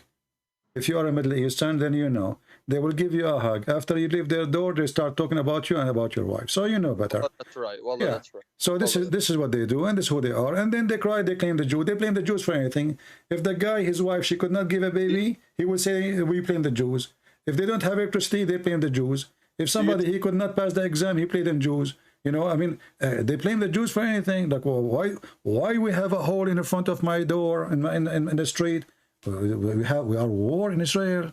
How we can fix it? But you admit Israel is doing some very nasty things. What is the nasty? They are giving equal right. They are making them even have a Congress. They are in the Congress. They allow Muslim even to say Allahu Akbar in the Congress. They give you free insurance. They give you health. You give you salary. My friend, trust me. Any Arab in the Middle East, he would dream to go and get Israeli citizenship. This is a fact. I'm not making things up, because in Israel you are more respected as an Arab than an Arab respected in an Arab country. In the Middle East, you can disappear, you and your family, for saying 2 words, and you know that.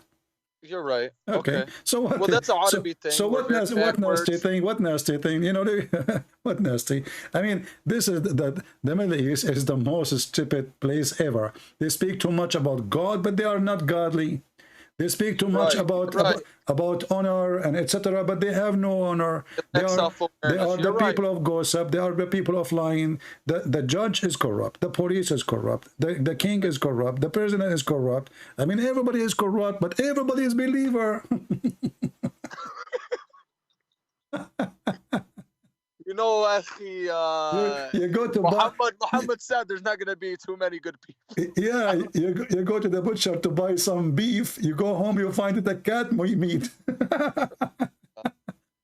You know, but there are good Arab people. You know, there are. You know, we're successful. Yeah, what successful? My friend, the society is corrupt to the bones, and they are so proud about nothing. Me myself, my friend.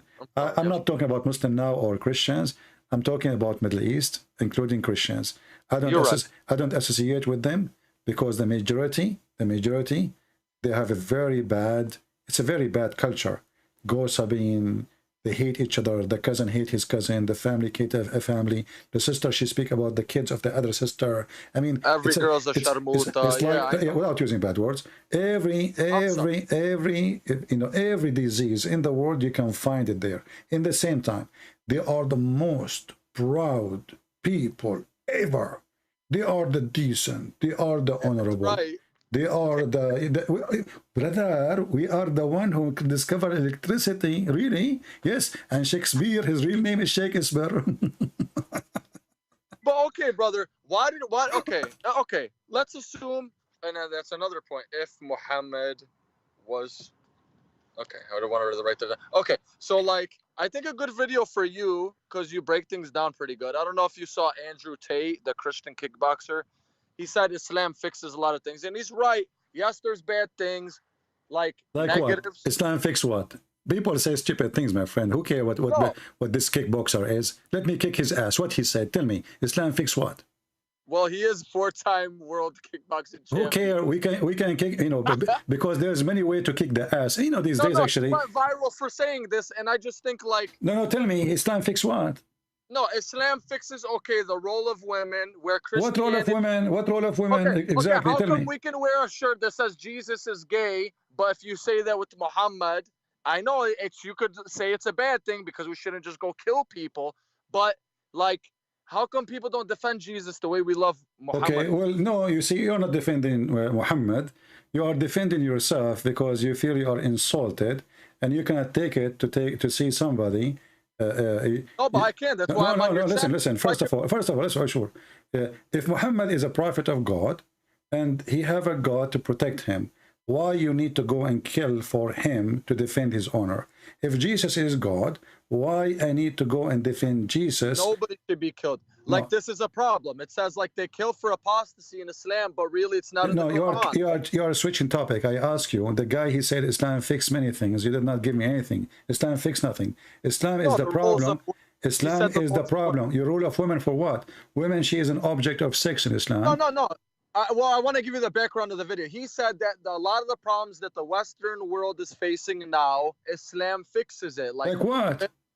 Like women are just out there sexual. I mean, come on, brother. Okay. I will show you. I want you to look with me in YouTube. I will type only one word. This guy, whoever he is, he's an idiot. Kickboxing, Islam fix anything. So if we force women to not to wear a short skirt, that will make those women good. They will go and have sex behind the wall. So I will type here the word ma'laya. You know what ma'laya mean? I don't. Okay, I type the word ma'laya. Look, it says adult. You cannot see it because it's for, you have to be confirm that you are over 18. This is the Arab women wearing hijab. So this guy is a donkey, whoever he is. Islam fix nothing. People, they do, look, even sexual dance, women, they sleep in the top of each other in public. Women sleeping in the top of the other women, and all the sheikhs are around them. Look at this one. Women, they raise up their ass up in the sky, and everybody around is wearing hijab, and they are wearing hijab too. This guy is a certified idiot. Middle East is the land of prostitution. My friend, go to Turkey. Where's that at? It's on YouTube. I'm showing you on YouTube. I'm showing you. This is in the Middle East. That is very weird behavior. What weird behavior? What weird behavior? I think, you know, if we say which country is number one, hold on. If we say which country in the world is number one in belly dancing, give me the name of the country. I say America, baby. No, I say Egypt. I love America. I don't know. America is number one belly dancing? What since when? This is your Middle East, and you know, like, this is the garbage and drugs. You know, Morocco, Tunisia, Libya. I mean, come on, people, they speak stupidity. Well, maybe if America my friend. Our ignorant countries. So Islam did not fix anything. The women, she became more sexual object. In America, women, they are free to do as they want. So here, you know what kind of woman she is, because you think that's a bad thing? No, it's not bad thing. No, it's not bad thing. I will tell you why. Because when you force people to behave as you want them, obviously they are not behaving because you force them. Give them a Because they're- freedom. Take the freedom of USA and give it to those Arab, and you will see what will happen. Well, Just they do it. love them. No, they will go. They will go. You know, this is why Saudi or etc. They go in the airplane before they arrive. They go to the bathroom. They change their clothes. They wear short skirt. They don't even arrive to the airport in Europe. So give them freedom, then you will know them. So this guy, whoever he said that, he is stupid, because Islam is not fixing anything. Islam is a problem. If a woman walk in the street alone, she will be kidnapped. She need a guardian, because Islam made everything sexual. And the women, she became a sex toy. So don't tell me Islam fix. What fix? Can your sister walk safely alone in Egypt or in Hamas territory, and not 1,000 person touch her or speak faithy word to her? Can a woman go in the bus without being molested by 1,000 dogs? So what Islam fix anything? I saw those women. I saw the woman being killed in Jordan and Egypt. It makes me sick. The teacher in France, you know. Yeah, so you see, Islam, so you witness it yourself. So what this guy he said is stupid. He don't know what the Middle East is. So he say things. Most of those Western people, they speak about things they don't know. You know, we are from there. Now why? Okay, if Christianity is true, why didn't God just make? Okay, and I'm asking you this because Islam addresses this. Like Islam says, we sent messengers to all people. They took away from the message, etc. Right? If Christianity is true, why aren't we all just Christians? And maybe we all would have been different denominations of Christians, or we all been the same Christians. I don't know. But why? Why would God? Why? You see, you know, I assume that you are a smart person. No, listen. I assume that you are a smart person, right? I'm above average. So what this have to do? What this have to do with why? Because simply, as long we give people a free will, and for us, there's no different Christianity. All the Christians, either they believe in Jesus as God or not. If you don't believe in him as God, you are no Christian. So there's different names of churches, but that will not change anything. Because simply, what about my friend Joseph Smith and the Latter-day This is not Saints? a Christian. This is just a stupid cult. This is like Muhammad. This is Muhammad. He had many wives too, and you know, and angels they came to him in the middle of the night. I don't think cults have 1.3 billion followers. I don't. So what? The bigger, the more stupid it is. So you see, if I will go with your logic, if a cult is 1.3, that will make it right. Well, that mean we are right, and we are the only right then, because we are the biggest faith. You are bigger than Islam. Okay. Yeah, I always think I always. But this is not right. This is not right to think this way. So if the whole world is smoke and I don't smoke, that's mean I am the wrong one. Okay, if you died and Muhammad was true, okay, and that, I guess that, well, yeah, that's a hypothetical thing. What did Jesus say? He was the last prophet. Jesus, why he will say he is God, my friend. He did not say he's a prophet. He is God. So Jesus, he said that I will send you the Comforter, which is a spirit, which is the Spirit of God. He will not send us men. He will send us the Holy Spirit only. That's what Jesus will send. And his disciple, he sent them to teach. So God will be with us as a spirit. The disciple of Jesus, they will be with us as teachers. But they will not be anything else. They are the one who witnessed to him. They saw him. They learn from him. And they carry on the mission. Okay, well, think about it. Okay, how are Muslims so steadfast? You know, people being tortured in jail, and they're all, so Satan's, okay, this is from religions from Satan, right? Okay, how are we this strong? How are we I know birth rates and whatever. I'm just trying to look at logic from where Muslims are. I don't know what are you talking about, how strong you are when you just said to me the Quran is stupid. I never said that. You said that to me. You said that to me. Let us go slowly.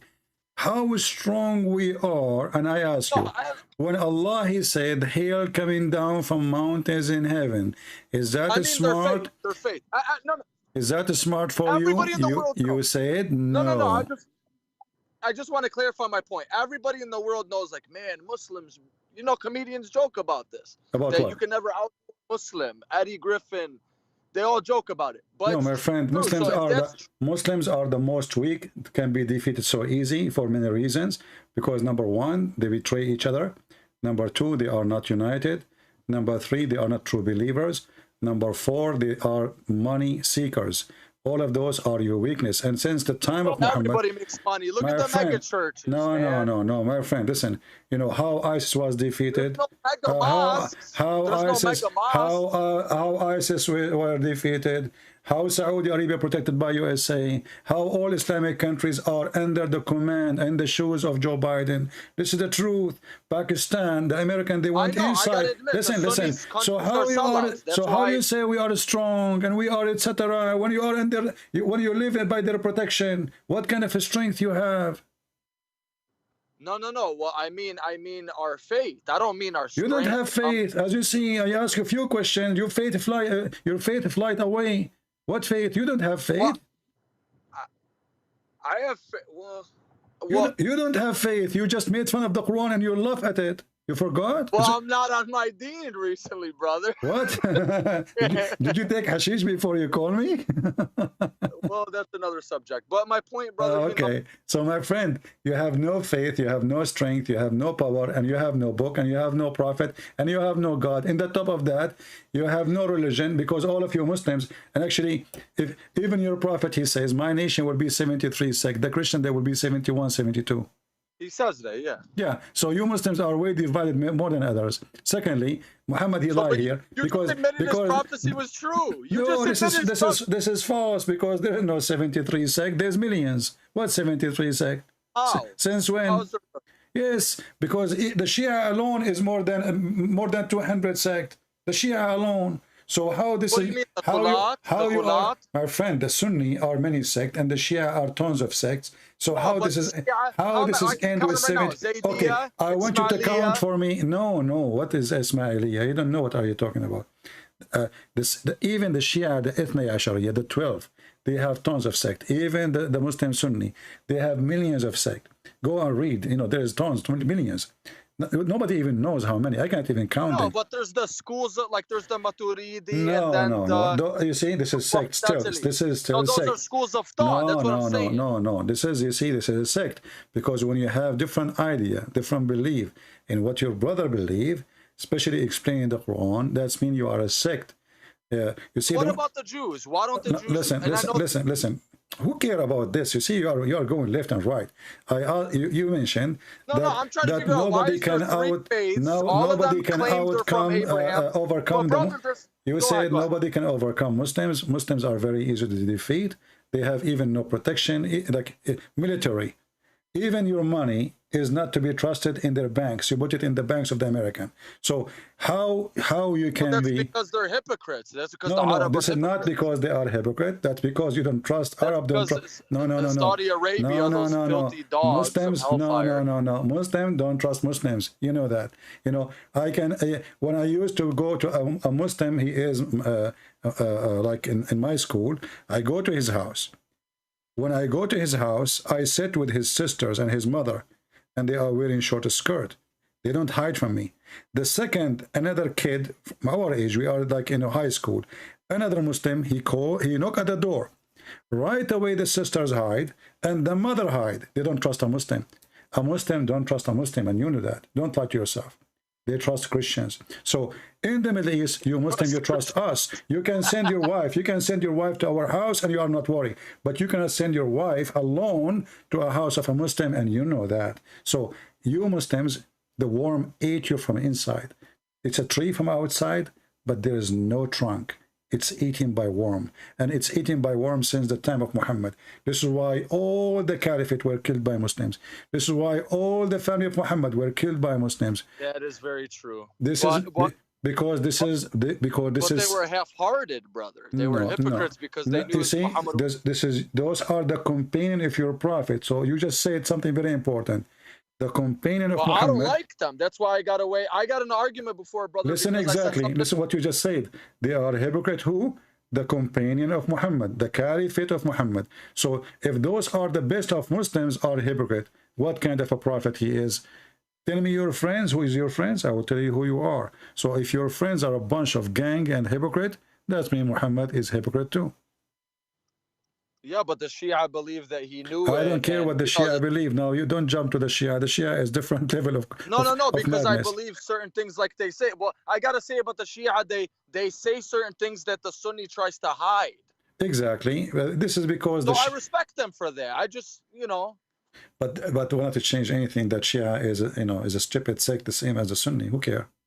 Okay, so what about the? Okay, yeah, we don't need to go. I know, and I like the way why I'm bringing up so many topics, brother, is because I have a lot of different points in different stuff, but I think it's all connecting very well. I think hopefully you're. Yeah. So now, as long as you agree with me that Muhammad and his companion, they are hypocrite, the Quran is a stupid book. So why you don't say loud and clear that you are out of Islam? Well, because I don't jump into anything. I take my time with things. Okay, well, okay. See, because people are trying to contact me and call me, and I'm spending my time with you. I gave you enough reasoning, and you agree with them, and still you don't want to give me an answer. So why want to continue the conversation? I guess my answer is no. That was not the purpose of my phone call. My purpose of the phone call was. But what? No, you agreed that the Quran is stupid, and now you are saying you are still a Muslim. No. Yeah, I'm saying you backed me into that because you brought up one thing that I actually never even read. I'll say this. Well, I don't care. I showed you. I'm not scared of anybody, bro. My friend, I don't care if you are scared. My real name on the Skype. This is your business. I'm asking you. When I said that Allah, He sent hail from mountains in heaven, is that smart or stupid? What you said to me, remind me.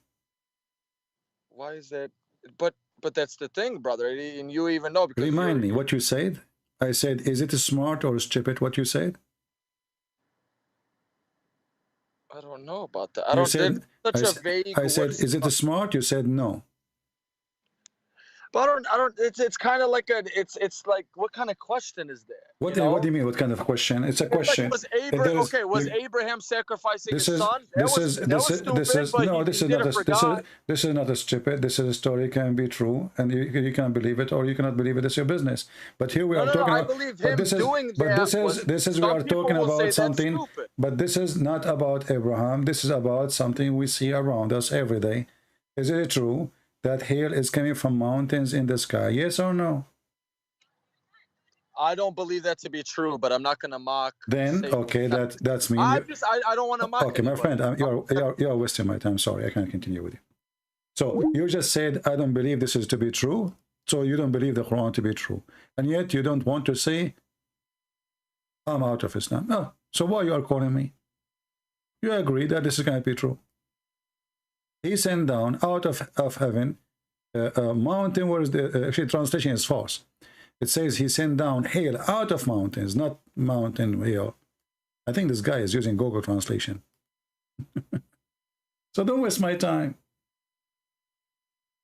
There's no way God can say stupid things. He's God. So if he says stupid things, he's a stupid God. As simple as that. You are all over the place, we are, a kickboxer guy, he said, who cares? They are stupid. That's why he's a kickboxer. If you have a brain, he will not be doing the business of kickboxer. I do kickboxing every day. I don't use my foot.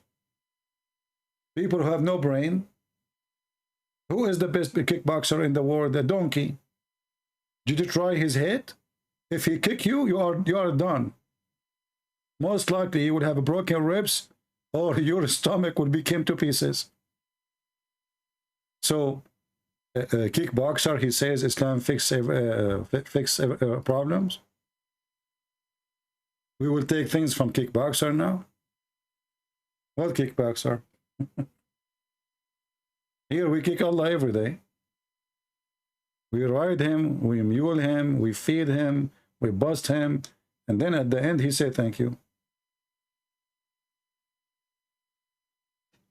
Yeah, I mean, people are really, they kickboxer. So what if it's a kickboxer? What if I can beat everybody? So does that make me smart? In this world, a child, he have a gun, he can shoot you even if you are, 10 meters tall. The old days is over about, how big you are. A kid, No, don't call me, please. Don't call me. Don't force me to block you. You know, and we are in a world where a woman, you know, a child can take a David by a rock. He took a giant. He's just a kid. David the kid. He took a giant by a rock. He's not a kickboxer hero. People, they won wars and victory by using their brain, not by kicking. Muslims, they are still kicking. You will see a Muslim, he think he got a Kalashnikov, he think he controlled the world.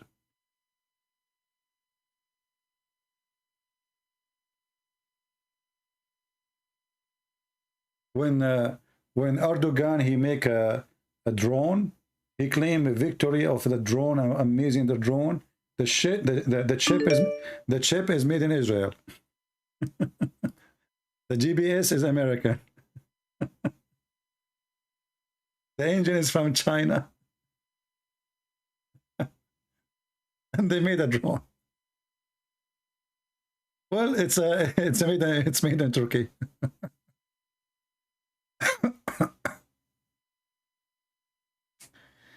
Oh. Anyway.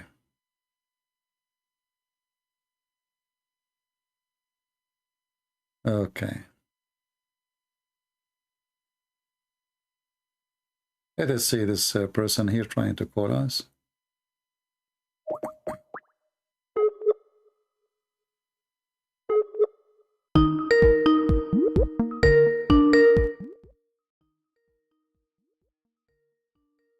Let us see if he will answer.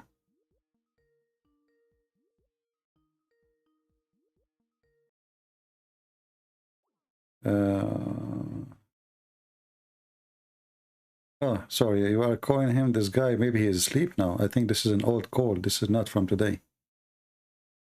Yeah, so, you know, maybe he is... oh, he's calling back. Hello? Sorry, did I wake you up? No, I was actually awake. Oh, okay, because after I call you, I said, oh, this guy is, you know, in Europe, so maybe he is asleep, you know, so I decided to hang up on you. My friend, what do you want to say to us? You are a Muslim? Actually, yes. Can I, there's actually a lot of things I want to talk to you about, actually, but I don't want to take up too much of your time. No problem. Okay. Can we, I'm going to open up YouTube. You're using the Arabian Prophet, right? Is that yes. right? Yeah. Okay. Can I just discuss with you about some of your views about Islam, and maybe we can come to an understanding, let's say? No problem. Okay. Go ahead. Okay. So I want to talk to you about the character Muhammad Sallallahu. You said about the character? Yeah, you know. Yeah, what about it? Go ahead. Okay, in Islam we believe that Muhammad is the best of example, as you know, the best of person, etc. What make a person the best? Give me the standard. Oh, good question. So I would say a good person, or the best of person, from what I've been taught, the Prophet, for example, was generous with his wealth, generous with his time, extremely generous. I mean, he was giving his money to the poor. He was always in defense of the poor, you know, and the weak. What else is there? I mean, his whole mission was for the poor, right? So this is what. Okay, let me ask you: if a man he want to marry a woman, and then they agree, they are going to make the father of the woman drunk because he refused to marry her to him, and then when he drunk, they change his clothing. And when he woke up, they told him, he said, why I'm wearing those clothes? Khadija, she said, oh, because you married me, yes, last night to Muhammad. He said, no, I did not. She said, do you want me to tell the people of Quraysh what happened?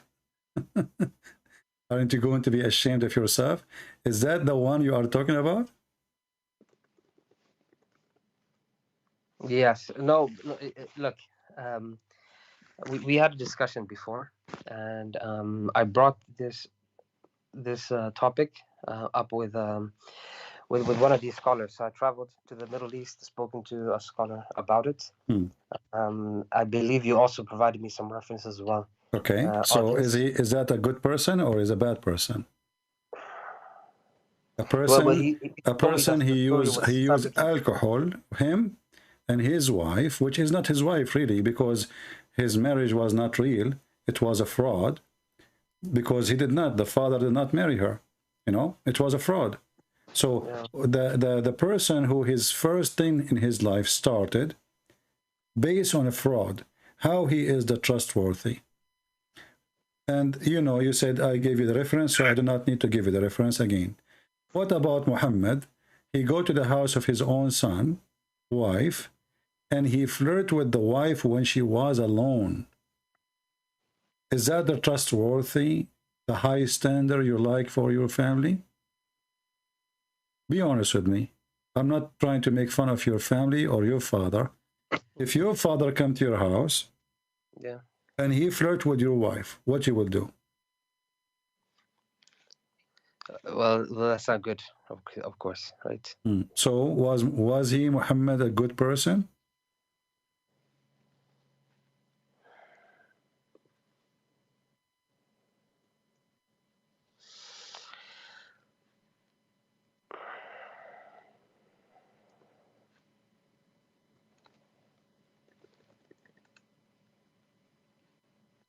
I'm waiting. Yeah. Okay. Did I take you in a surprise, you know, with my question? You see, because you are the one who starts saying, I brought to you a subject and etc. and about Muhammad, how he is, you know, the best, and he is the best example, and etc. And then it turned to be that everything you said is not true, my friend, because those two things is telling me the quality of the man.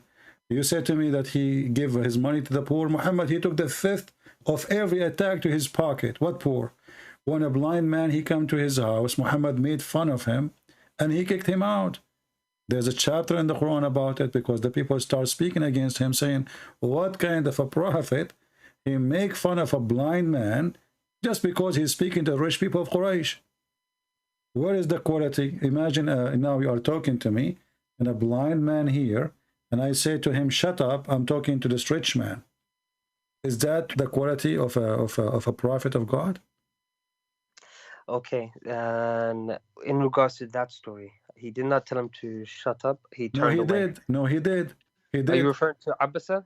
Abasa wa tawalla, exactly. Yeah, he did. Because what Abasa mean? Let's just open up the Quran. Give me 1 second. What Abasa mean?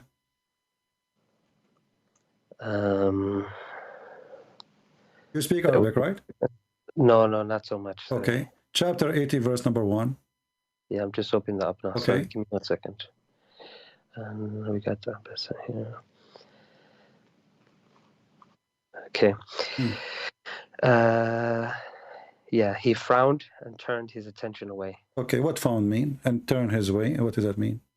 Frowned. So you know how you can have a smile, You but gave, then the no, opposite of he smile. gave him a face, right? Yeah, like you're upset. Okay, exactly. So shut up can be by saying the word.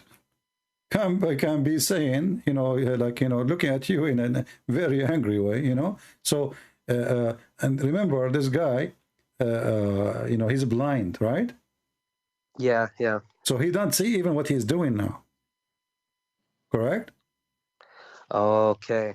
So I see what how the man, he knew that Muhammad, he is unhappy with him unless he said something. Because I can see, so I can look at your face and I can see that you are not happy, right? But this guy is a blind man.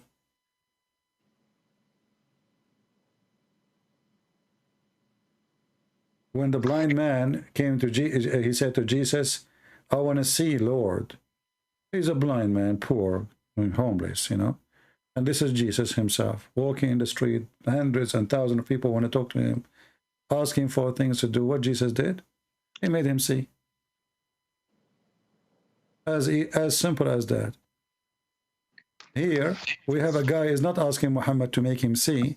He just want to learn about Islam. Imagine now, a person, he want to call me, and I'm talking to you, and he called me baby before you. I hang up on him and says, get lost, you are a blind man, you are poor. And even the interpretation says, Muhammad was afraid that the rich people of Quraysh will say, look who is coming to his house. Is that correct? Oh, I don't know this. I really don't. You can open the interpretation and you will see it says that Muhammad, he was worried that the people of Quraysh, who are the rich, the leaders, they will say, look who is the followers of this man. So if we go to chapter 80, and I will show you the interpretation. Ibn Kathir, is that what you're using? This is a website. It has Ibn Kathir in English, in Arabic, sorry. But if you want Ibn Kathir, we can go to Ibn Kathir, no problem. But there is a book, it's called Asbab al-Nuzul, actually. Yeah. Which is better, because this is to give you the reason for the verse to come down. Yeah. We are waiting for the page to open. Here we go. So here it says, here is giving you all the story about what happened supposedly. And then Ibn Maktoum, he stood up and he said, oh, Messenger of Allah, teach me of which Allah has taught you. The guy, he did not do anything wrong, you know? Correct? Okay. And from his narration and authority of Ibn Abbas, that he said, oh, sorry. So this man, he did not speak in an impolite way, right? He's speaking to him as a messenger of God, which means he's a follower. The others are not. Which one is more important? So, and as long he is asking about Allah, this is opportunity for Muhammad to answer him. In the same time, they can listen, right? Yeah. He's not asking about, like, you know, what we will eat, you know. So why he will be upset? And he repeat his request. And remember, this guy is a blind man. And then it says, look here. He said, the prophet, he said to himself, the chief will say, his followers consist of only the blind, lowly people and slaves. Did you see it? Yeah. Okay. Give me 1 second. Let me just read this what we can see here, so we don't miss anything. Okay. Right. So it says this refers to Maktoum. The letter went to the Prophet Muhammad and gave him peace while okay. Right. Why Muhammad is worried about that he have poor people, they are his followers? Why it matter if they are rich or poor? Why does it matter? Yeah.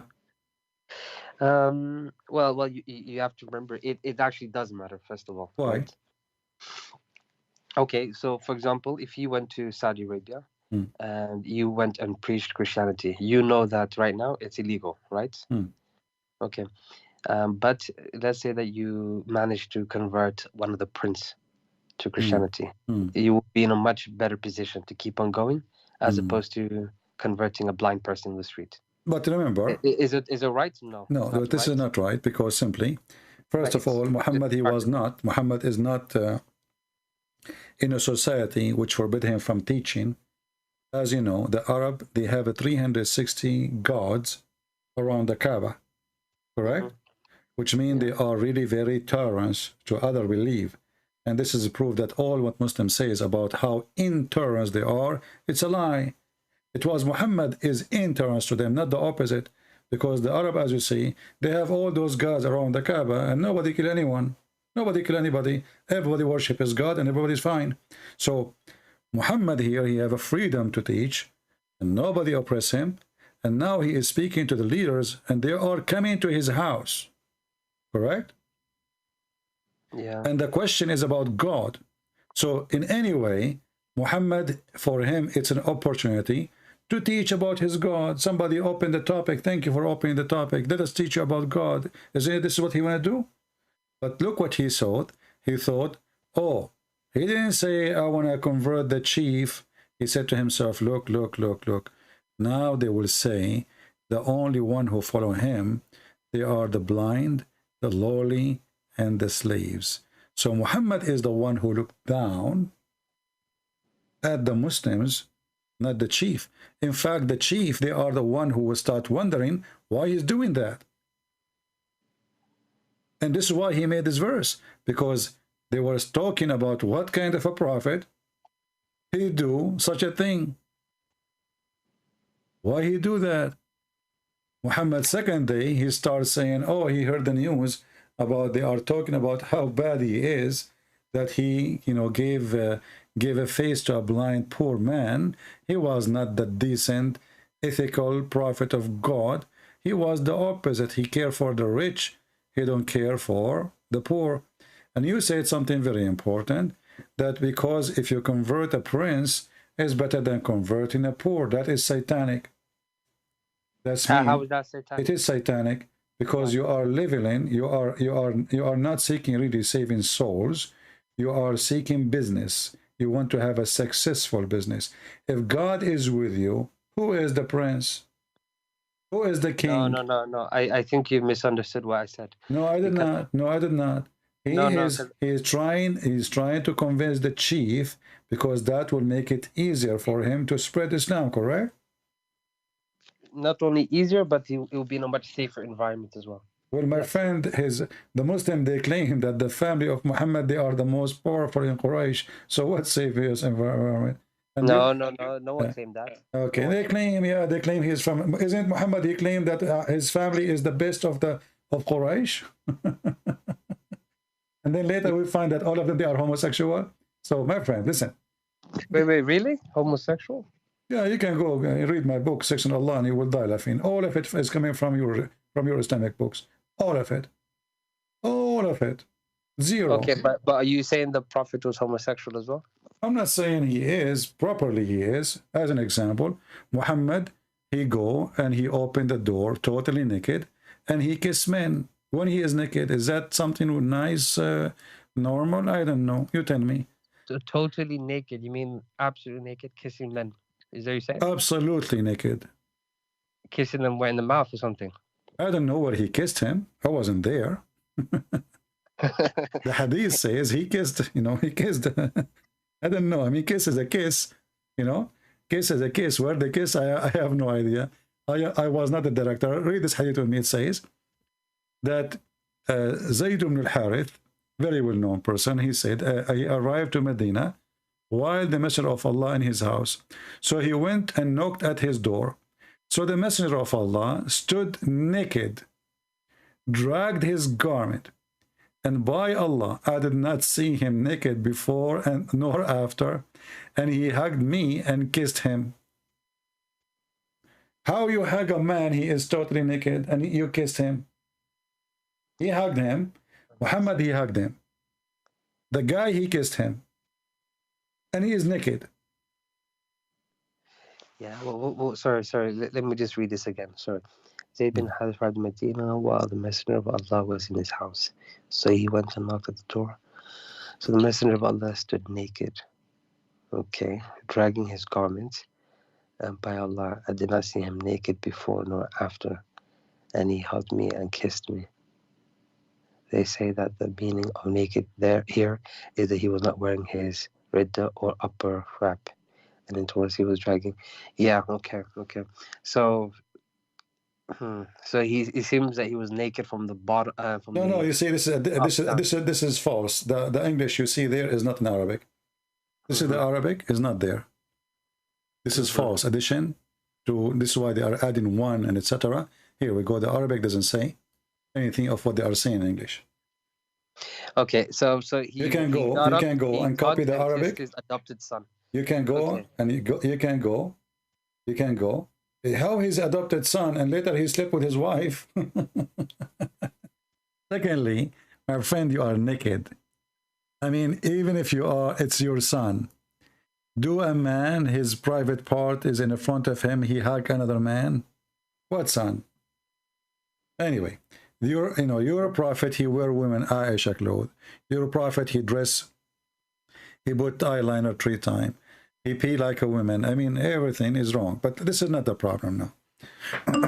So when you speak to me about the ethical prophet, that ethic No, is... sorry. That is a prophet. That is a problem for me.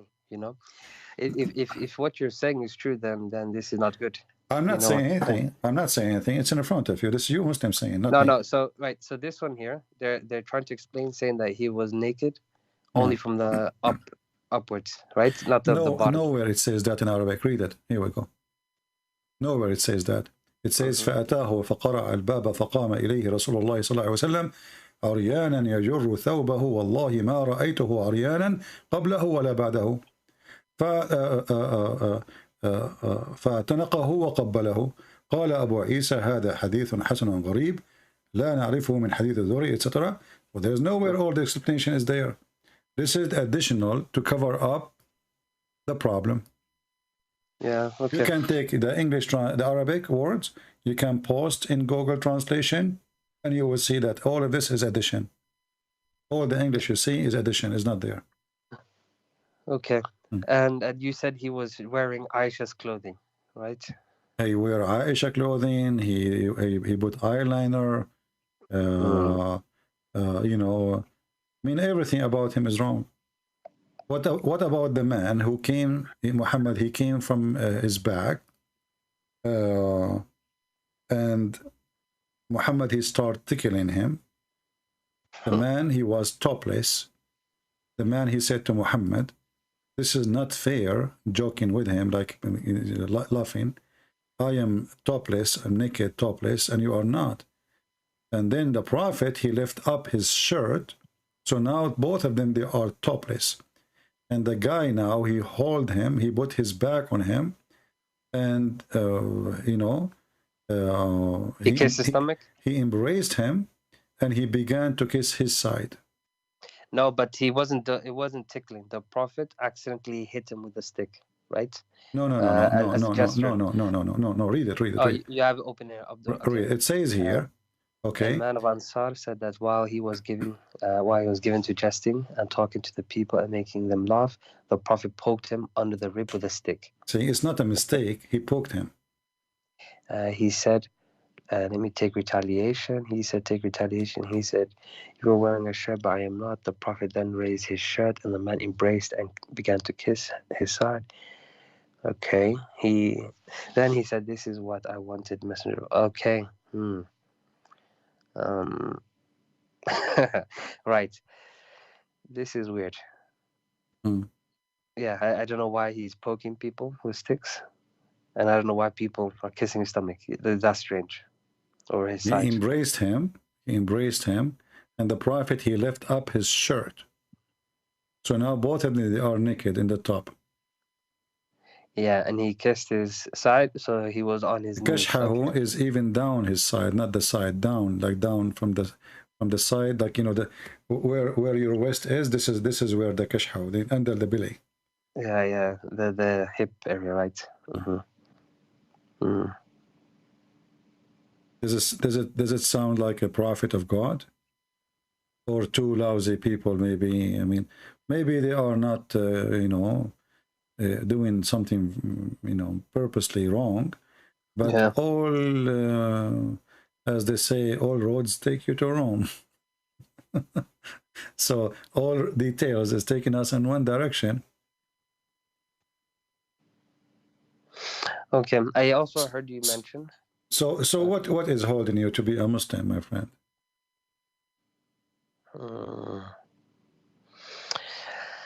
Okay, now you see,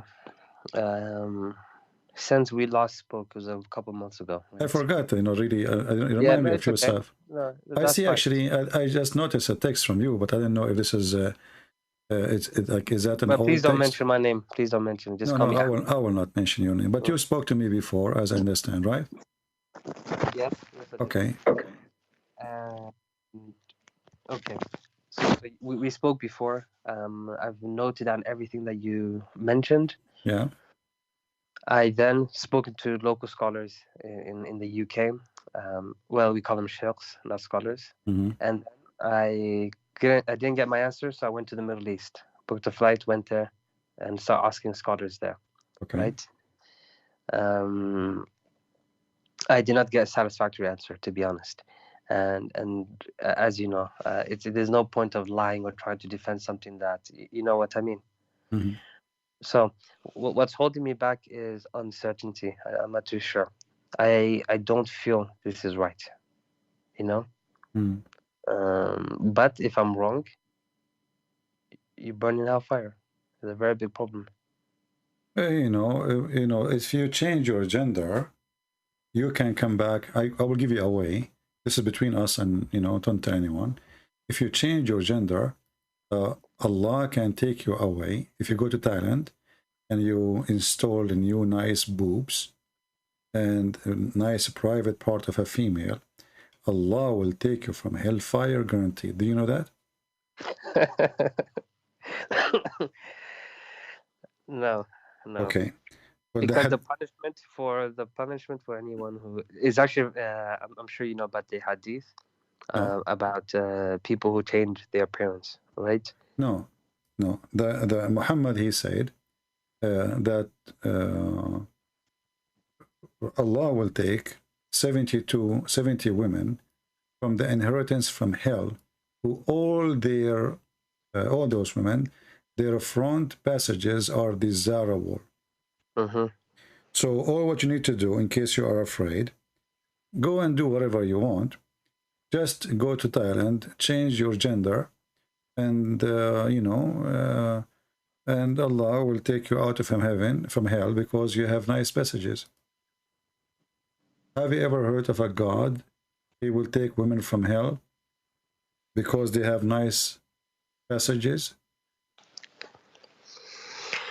No, I don't hear that. Yeah, but what do you think about it? I mean, you are now in hell, and just because you have nice boobs, and then Allah will take you out of from hell, and he will send you to heaven because you are very good for sex. So this woman, actually, she enjoyed her life on earth, and now she is going to enjoy it more in heaven. Why? Because obviously she enjoyed having sex with a lot of men, and now she is going to do the same business on earth, but this time it's in heaven for eternity. There is no one who Allah will admit to paradise, but Allah will marry him to 72 wives from the whores, and them too from his inheritance from people of hell, all of whom will have desirable from passage, and he will have a male member that will now become and he will have a male member. Okay, so it's in reference to the person. Okay. Actually, for me, I was going to convert because I have a problem. My male member sometimes become flaccid. So I said to myself, now we found a solution. Now, if I convert to Islam, my male member will have a membership of standing for the anthem forever. You know what I mean? So now, i.e. soft and limp, you will never have that problem. You know, like always ready. You can break walnut with it. You can break a coconut with it. You know, it's just always ready. Just you can go for war. You know, you can even fight people. And good for shooting. So what kind of a prophet? What is this? This is a prophet talking, or this is a porn? This is a Playboy station guy in the magazine. Is he promoting sex toys or what? Who is this? Who's talking? Yeah, no. This is all good. Fair point. Okay. What do you mean not good? You know, you will have a male member can break a coconut, and you are telling me not good? I want to go there. You know, if this is true, I mean, you know, like there's a guy, he called me before you. He said they mentioned somebody he do kickboxing. We will change it. We will call it penis boxing, because look at this penis. You know, who need the kickboxing now? Look at the heck. I mean, this is a prophet of God. How in the world this guy he became a prophet? I want to know. And how the Muslim, they see this and they say it's okay.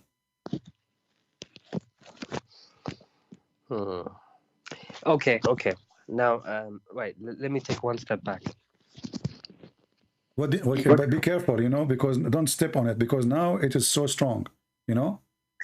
The male member is all over the place. Watch where you step on. Okay, what you want to step where? No, because look at this. You guys are the people of the book, right? The Christians, as the Quran says, and we're supposed to consult you guys. Well, the Prophet was told to consult you guys, right? When he has doubts. Okay. Okay. Now, please, can you show me or tell me in your book what the signs of a false prophet? You know, I'm sure your prophet or your gods told you this. Very easy. If he speak in the name of other God, or he gave false prophecy, and Muhammad, he did both. If he what about other gods? What? If he prophesy in the name of other God, which means a false God, and that is Allah, or if he gave false prophecies, Muhammad, he did both. He spoke in the name of a false God. His name is Allah, and he gave tons of false prophecies. Actually, all his prophecies are false. As an example, Muhammad, he claimed that the Roman, they are going to be the majority of mankind before the day, before the judgment day. So, and if you go to Italy now, you will know that they have a problem. But why are you talking about Italy? I don't understand. Roman. Yes, but even in the time of the Prophet, you know, he was born in the year 500. Yeah. Rome was already taken over by the Goths. And the Roman Empire was in Constantinople. No, this is the divided Rome, but this is the Roman is in Rome. Roman is from the Rome, you know, the Roman is Rome. The Constantinia is the separated kingdom because they divided between Orthodox and Catholic. But no, they divided by East and West, but East they were West, always but they were always the two sons of the king. They fight over the throne, and then it became two kingdoms, and it's still this same. But when you say Rome, when you say the Roman, you say all those who belong to Rome. Yes, all Roman citizens, right?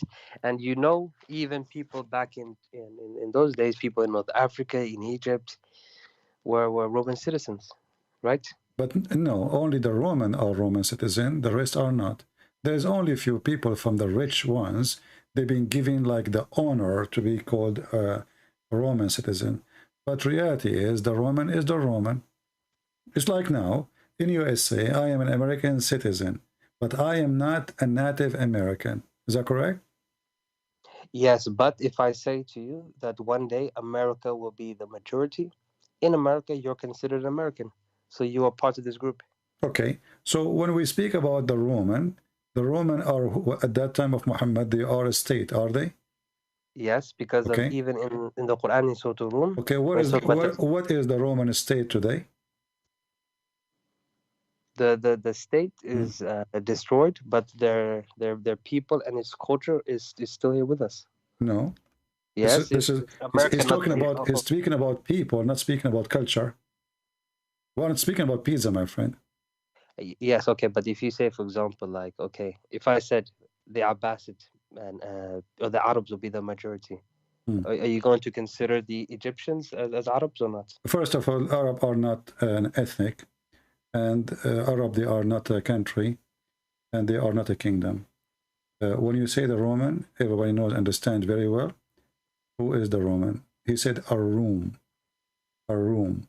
A room. It's not. There's a chapter in the Quran. It's called the chapter of the room. He says, "Ghulibat huzimat al-Rum." So the room is the one who were fighting the Persian. Those are the room. Do you agree? Yes, and who were they? Who were those people? They were not from Italy. Who is their king? Yes, he was based in Constantinople. Okay, and there is a rulers who is in Jerusalem, correct? For the Romans? Yeah. Isn't it your prophet? He sent a letter. A governor. Yeah, he's a ruler. Yeah. So simply, the Roman is those people, whoever they are, but all of them, they belong to Rome. That's why they are called the Roman. Okay, so you know Paul in your Bible? Yeah. He was a Roman, right? A citizen, but he was also a Jewish person. Yeah, but as I said, there is noble person, people who gave them the title of a Roman citizen, but still they are not from Rome. But the Roman is the Roman, still will not change anything. There's a Roman citizen, and there's the Roman. Like I can be an Indian, a citizen in India, so they give me a passport, but I am not Indian. correct? Okay, okay, I see what you're saying here. Yeah. But either way, they're not the majority. Either way, okay. Whoever they are, Because the Chinese are majority, right? who are they? You know, the Roman simply the people of Rome is the Roman. Anything else is not. You know, you can make it, give it definition. You can push it there. You can push it here. You can say the Roman at that time they occupy Egypt, but still the Egyptian, the Coptic, they were 4 million. The Roman there, they are not even maybe a few thousands. So the Roman are the one is ruling, but the people are not Roman. The same as in Israel, the Roman are ruling. You know, a couple of hundreds of soldiers controlling the city, but the population are Jews, correct? Mm-hmm. Okay, mm-hmm. So we cannot say that the Israel, everybody there was a Roman, but there is some, they are considered as a Roman citizen, and those are from the noble, or those who they are serving in the military as officers. So here we see that Muhammad, he says, the Roman will form the majority among the people. When he spoke about the people, he mean all mankind, correct?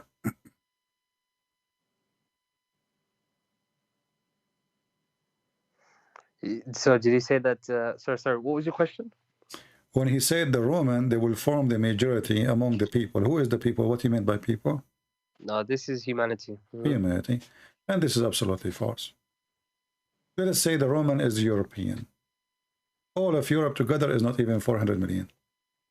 Mm-hmm. Just to make it like, to give it the spice. But all of us, we know that even Italy, they have a big problem with population because people are not getting married. There's a huge number of old people.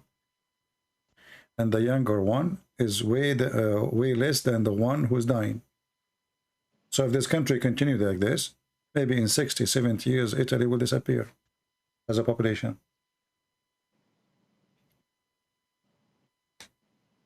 So this is a false prophecy. What happened to Asia? What happened to India? What happened to China? What happened to Indonesia, Bangladesh? The Roman are the majority of mankind. Right, but is he not saying here the last hour would come when the Romans would form a majority amongst the people? I mean, okay, as we stand right now, right, as of today. He said it's clearly not true. The day will come. The day will come. This is what will happen. When the day comes, the Roman will be majority. Yeah, but anything can happen. Look, I'm not saying that. I'm not going to tell you that this is correct now, because now the Chinese are the majority, right? And then the Indians. But you see, when your prophet, he mentioned the judgment day. He spoke about the judgment day to happen very soon.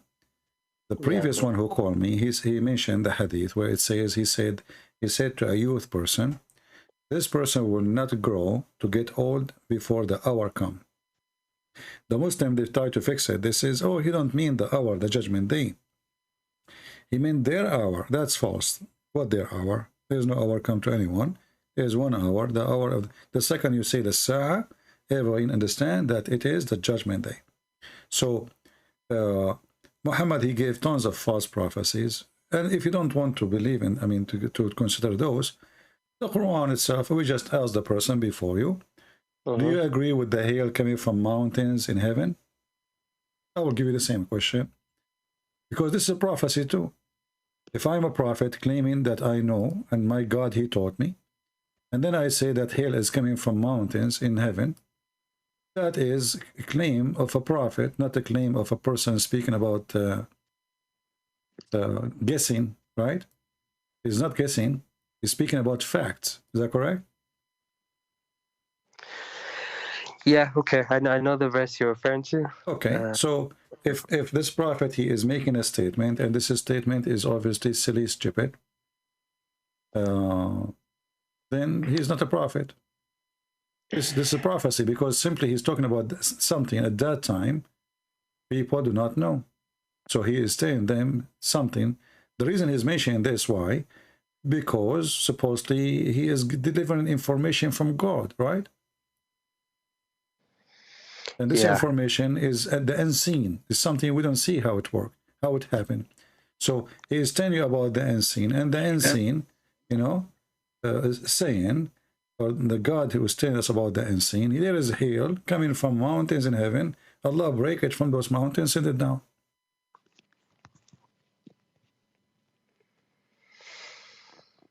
And this is chapter 24, verse number 43. So if you would want to consider the Roman story, you would want to consider all the stupid things he said, well, this is additional one. There's no way God he would say such a thing.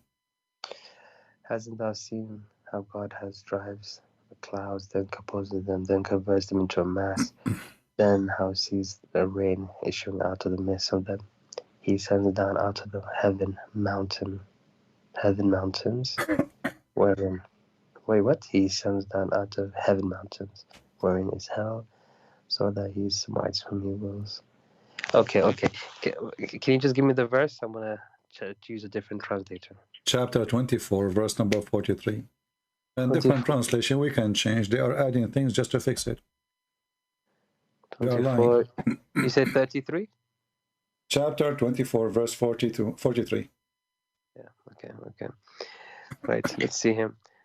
And you said 43, sorry. And you not see. And he sends down from the sky mountains.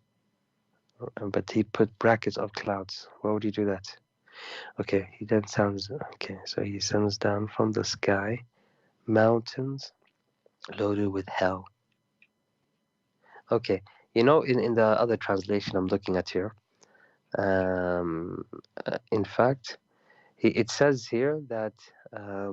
My friend, I know what other translation says. They are lying. You can go to the Arabic. And yeah, let me just get my dictionary. Give me 1 second here. Because you know, if this is, there is a website. I think it's called Qur'an. I think Qur'an.com, something like that. You can move the mouse over every word. It's going to show you the word in English. They are lying. You know, it says, وَيُنْزِلُ مِنَ السَّمَاءِ مِنْ جِبَالٍ فِيهَا مِنْ بَرَدٍ فَيُصِيبُ بِهِ مَنْ يَشَاءُ. Anything else is a fabrication. They add brackets. Yeah, you're right. They say, like mountains. It doesn't say that. It says, he sent down out of mountains in heaven. وَيُنْزِلُ مِنَ السَّمَاءِ مِنْ جِبَالٍ فِيهَا. Actually, you know what? I can show you the interpretation. Here we go. 24:43. Here we go.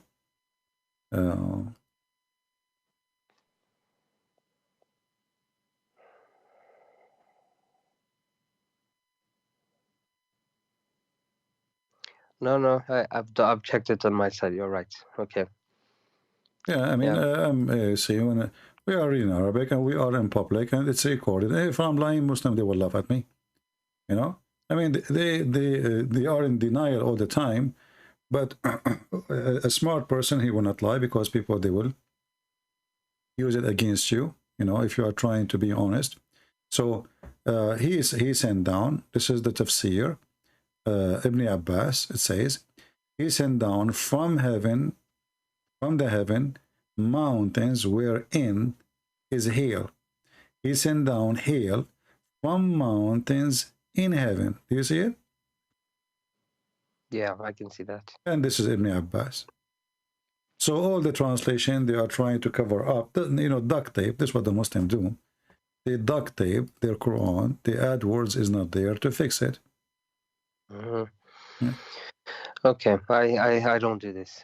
Okay, so I will ask you just few more, if that's all right, and then I will have to make a choice, actually. All right. To be honest.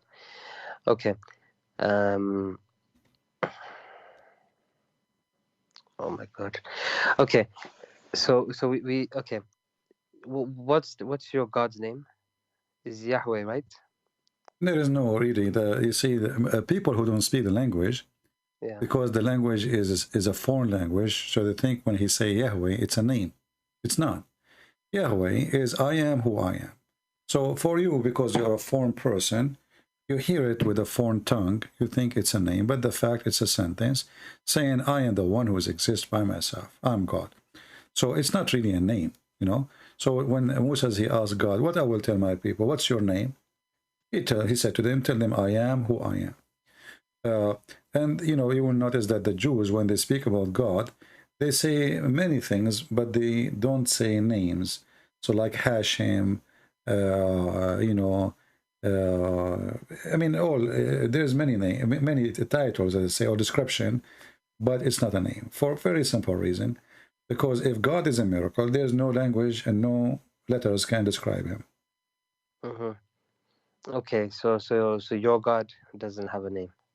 This is what he told us, and the only name we knew, like even those are not names. As an example, Christ. Christ is not a name. You know, everything in the Bible is not a name. Even Adam is not a name. Even the sons of Adam are not names. Even Noah, even Abraham, even Moses are not names. Are a story and a meaning. And you will notice that everyone giving what is so-called name, so we can recognize them with it, based on his story. So that's very interesting. So are you saying that these people are not real, and it's just trying to be like I'm saying a bigger story? No, I'm saying that every name is given for a reason. This is a very carefully book. You know, names are not given. You can, like somebody, your son born, you give him a name, you can call him whatever, you know. You can call him Khalid. But he's not eternal, right? Khalid is eternal, but he's not eternal. Yeah. But you will notice that the names are given to everyone is given to describe his position. As an example, Adam means human. Adam means human. And later become a word mean man. But God, he called Adam and Eve, called them Adam, you know, human. So it's giving that name because he was the first human. And then Abraham, the one who crossed the river, Abraham, the one who crossed to the other side. So his name is given based in what happening to him and what he did, you know. It's not really a name as much as a description of his life story. Moshe, the one who's been saved from drowning. So his name Musa? Moses, yeah, Moshe. You know, you can go and check the name. So he been saved from the drowning. He's going to drown. You know, they put him in the river, right? The story. So yeah. So every person was given. Sorry, just a quick thing on that. So are you saying if I was there at that time, I would not have known him as Musa, but maybe something else? Is that right? It's Moshe, not Moses. Sorry, Moses is an Arabic Moshe. name. Yeah. So what I'm saying that those names are not really names, are describing the person and his mission. So the same as we say Christ, you know, we are not describing. It's not a name. It is a title for the mission. Who is this person? What he will do? What his position in earth or in heaven? So names are not really names. They are, let us say, a message, a delivery from God. Abraham, his name is delivery from God. Adam, his name is delivery from God. Christ is delivery from God himself. He is the name, he is the word, and he is the God himself. So every name in the Bible is not really a name. It is a life story. You can go, there's a video in YouTube. It's called the Genesis 5. Let me hang up on you and I will play the video and you can call me after we finish it so you can see what I'm talking about. Okay, yeah.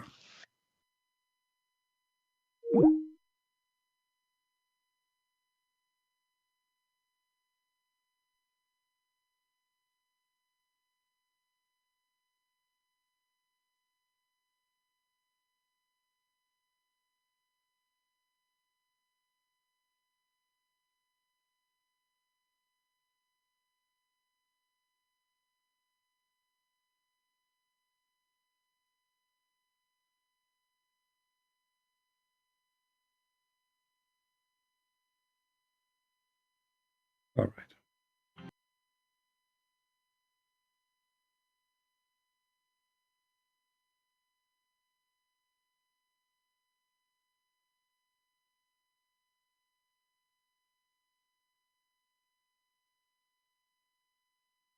Let us see.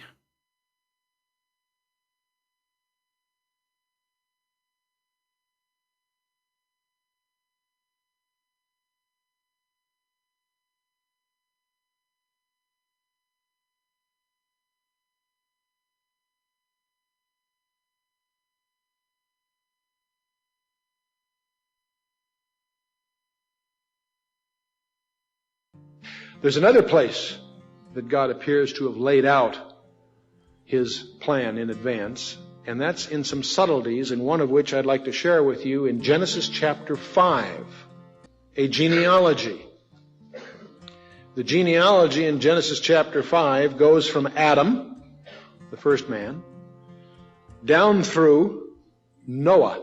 And in Genesis chapter 5, if you wade through that, I encourage you to make a list of the names. Adam gave birth to Seth. Seth, Enosh. Enosh, Kenan. Kenan, Mahalalel. Mahalalel, Jared. Jared, Enoch. Enoch, Methuselah. Methuselah, Lamech. And Lamech was the father of Noah.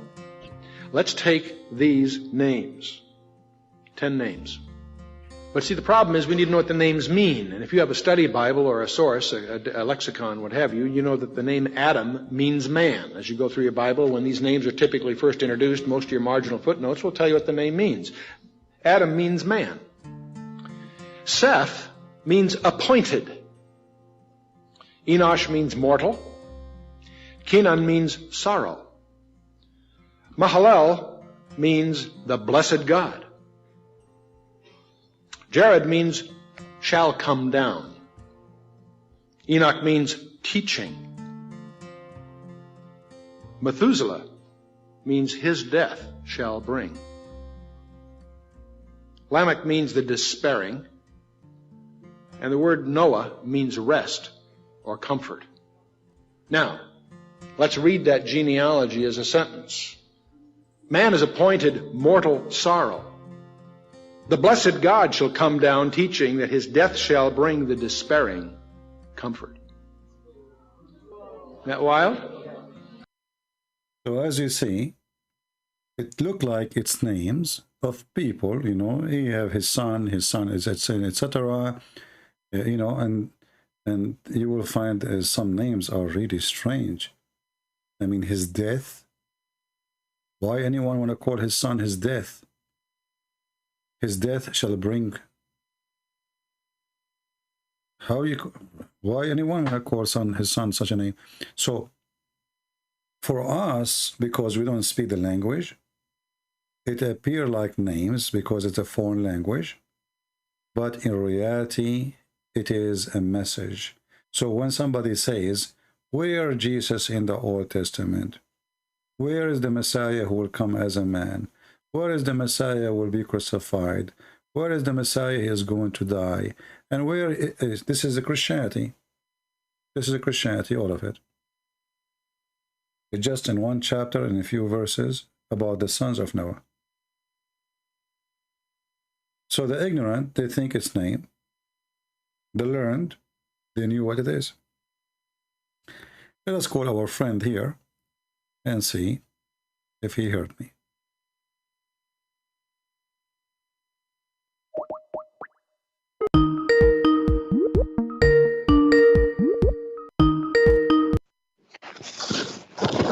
Yeah, hello. Yes, did you watch it? Yeah, I did. Okay, it was very nice. It's not very nice. This is amazing. This is astonishing. You know. So we have a clear proof. That's why I'm saying to you, the names in the Bible are not names. They are not names. They are given carefully, inspired by God, for delivering a message. So this is not a book to talk about the ant speaking to Solomon or Solomon listening to the ant and all those, you know, silly stories. This is a serious book speaking from the beginning about the message and what God he is going to have for us as a plan to save us. So from the first time, from the first, you know, let's say, the days of the existence of Adam, God he inspired for those names to be given. So those who read them, they will know what's going to happen and who is going to send to save them. That God himself, he is going to go down. And this man is appointed man. He is God himself who is going to come to the earth.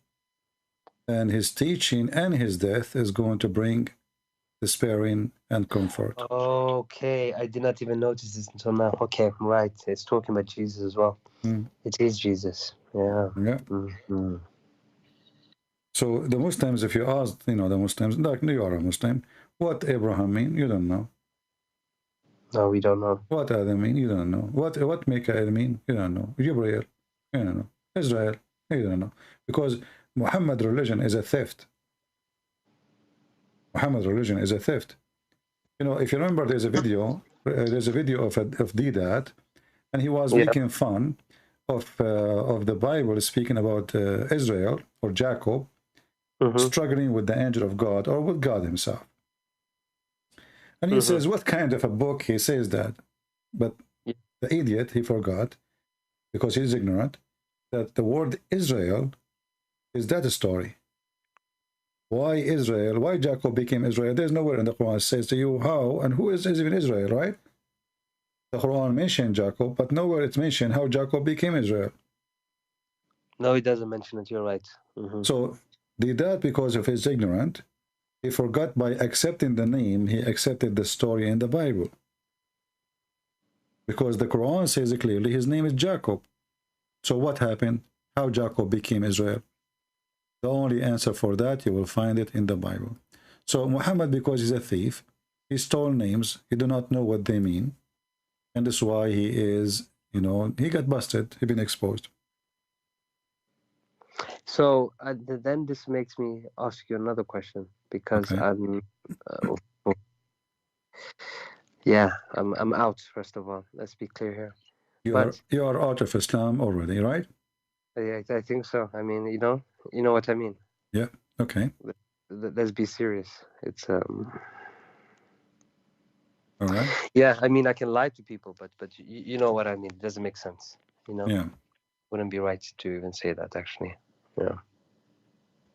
Okay. So what do you think of Muhammad now? As long as you are out, that's mean you agree that Muhammad is a false prophet. Well, I've been on a plane recently, and I don't see any mountains.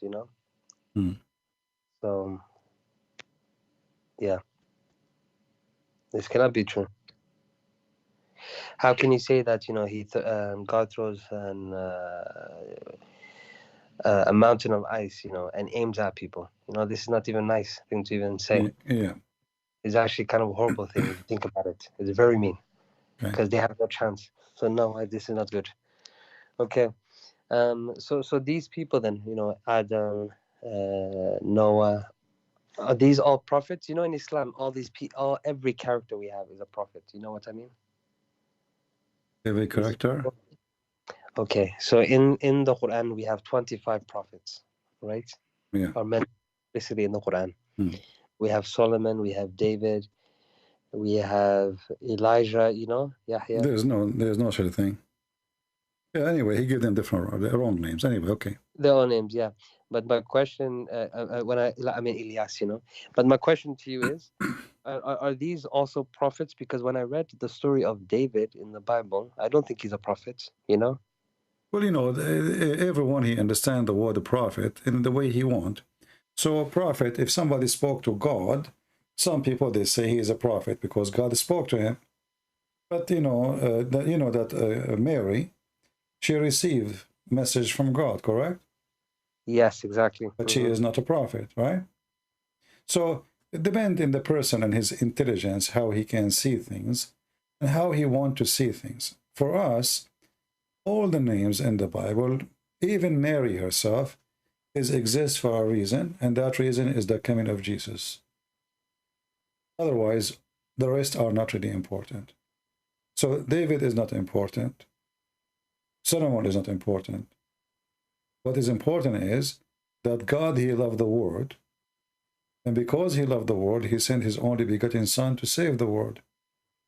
And David and everybody is part of this world. They are not out of it. They themselves need to be saved. So the Messiah is the Savior, and there's no one else will save us from what is coming. This is the message of the Bible, and all names mentioned there because they have a role of preparing, or let us say, for the coming of Jesus. Otherwise, all names are not really important. You know, is Paul is important? No. Paul is one like me and you. He is a disciple. Yes, you know, the Lord appeared to him.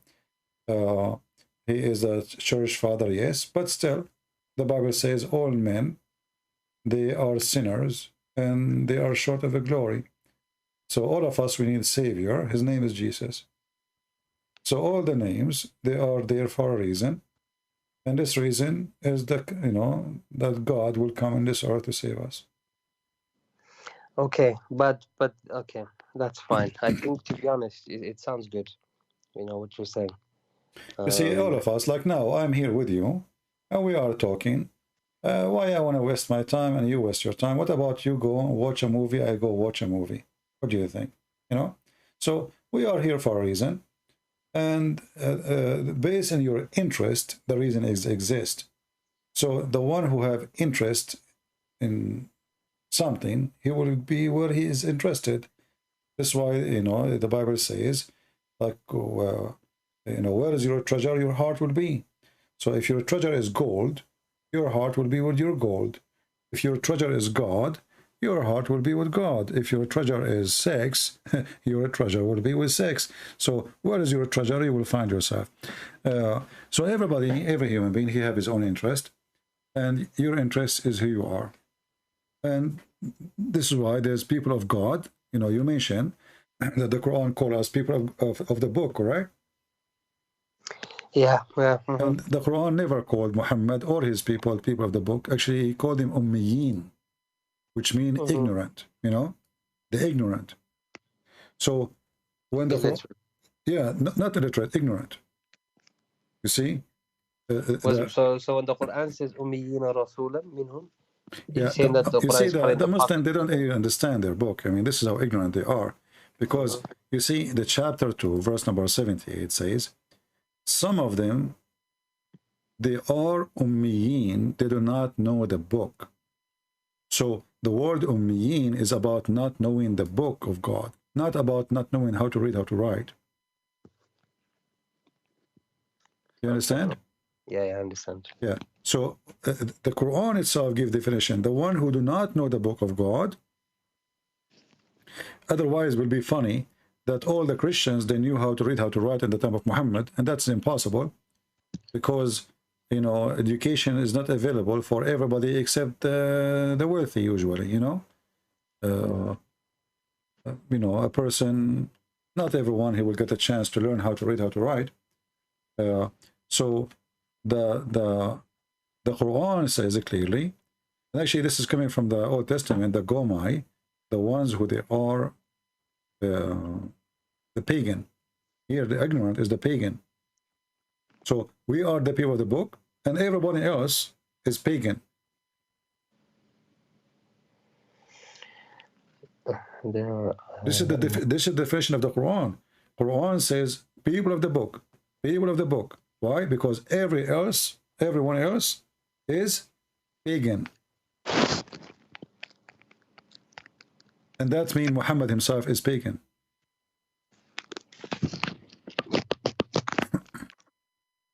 Okay. Yeah, I mean, okay. I appreciate your time, and I guess thank you. So what do you think? You know, what do you think? You want to be Christian or what now? As long as you decide to leave Islam, what is left? To be a what? Sorry, a Christian? Yeah. I don't think I'm allowed to be a Christian, you know. Why are you not allowed? Look, actually, Islam is actually pretty racist. You know this? Pretty racist, for sure. It's a white supremacist Arab cult. Okay, and I'm not white. Now, I don't know about your religion, but I don't know. Well, I just told you that Jesus, he loved for God, he loved the word. God, he loved the word, so he sent his only begotten son. What does that mean to you? But he's only talking to Jewish people, you know? Why? No, love the word. When the disciples, they went and they spoke in tongues, And even this miracle is mentioned in Islamic books. Why the disciple, they will go to Ethiopia? Why they will go to Egypt? Why they will go to India? Why they will go to everywhere? If they are racist, they will go only to the white, especially they themselves, they are white. So you're telling me Jesus's own disciples went to India and Ethiopia? Exactly. One of the oldest churches, actually, one of oldest churches is Indian church, I think, in Calcutta, where one of the disciple of Jesus, and the same for the disciple of Jesus went to Egypt. The Egyptian and the Ethiopian, they are one of the first. The first church was in Antioch, but as known as a church, but the most well-known ancient churches from the beginning, it was in Africa and in India. You mean North Africa, or you talk about Ethiopia? Ethiopia specifically, but Ethiopia is a huge, Ethiopia is an empire at that time, Yeah. Ethiopia was all the way actually before to Yemen, not only Ethiopia today. That's why you see that the Yemeni, most of them, they look Ethiopian. And if you go to the Bible too, if you go to Galatians chapter 3, verse number 28, it says, there is neither Jew or a Greek, slave, neither a slave nor free, nor there is male or female, for all of you are one in Christ Jesus. So the Bible makes it so clear that in Christ there's no ethnic, there's no slave, there's no free, there's no Hebrew, there's no Greek. Your citizenship is not exist. What is exist is your unity with the Messiah. And this is in the Bible. Okay, and when we die, then what happens? In Islam, you get women, whatever. You don't get this. No, in heaven, in Christianity, the heaven of God is the holy kingdom of God, and because it's holy, we will have different level of happiness. You see, when we say God, if God can make me enjoy food, right? He gave me something in my tongue, very complicated chemical, connected to my brain to make me taste food, correct? Yeah. Can't he give me something even way better? For sure he can. So what he will give you in heaven have nothing to do with physical happiness, because at the end of the day, actually, all happiness is in the brain. It's not physical. Everything you do is a message goes to your brain, even when you have sex. So it's your brain actually will have orgasm. It's your brain who tastes the food, not your tongue. It's your brain who feel the sadness and make your tears come, or your brain will make you cry again from happiness. It is the brain. So can God, who made us happy for less things, can make us happy in different way, in higher level? For sure he can. So Jesus, he said, he will, she, they will not be, they will not get married, because they ask him about, okay, this woman, she marry multiple husbands. Who's going to have her in heaven? He said, he and she, they will not get married. They will be the same, the likeness of an angels. So what Jesus, he meant here, angels have no needs. They don't sleep, they don't drink, they don't eat. And those are needs. So with Jesus, you are free from needs. And that by itself is heaven. Imagine you have a car, you can drive forever. You never stop for gas. You never have a flat tire, and you never need to rest from driving. So with Jesus, you will not be addicted to sex, physical needs, because in Islam, you are going to be addicted more, subjugated more to your needs. You will have a river of wine, a river of milk, endless private part, a lot of women to sleep with.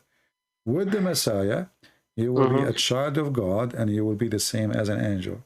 And that is something I cannot explain to you, because I cannot explain happiness I did not feel yet. I have to be there and then we can talk about it. So if you accept the Messiah, God is winning. Me and you, we will meet one day in the holy kingdom of the Lord Messiah, and we can talk about it then. And sorry, I'm getting a bit emotional. Sorry.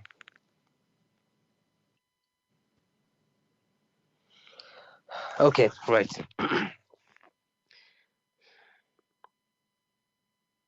Okay, what does it mean to be a Christian? You know what I mean? Well, the Messiah, he answered that. He says, you know, love your enemy. So with the Messiah, you know, you learn about love. Love is not just a word to say, and love is not sex, and love is not loving food.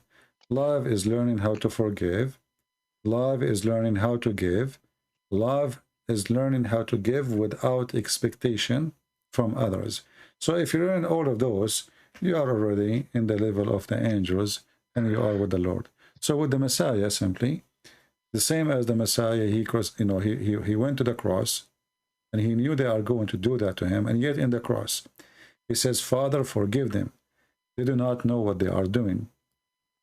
If you can reach a little bit of that point, then you will learn what love is. He loved them to the point he asked for forgiveness for them, even though they are crucifying him. So if you look at this and you learn from this story, you learn that even when you are crucified, you shall not bow down to hatred, and you shall not be a soldier of hate.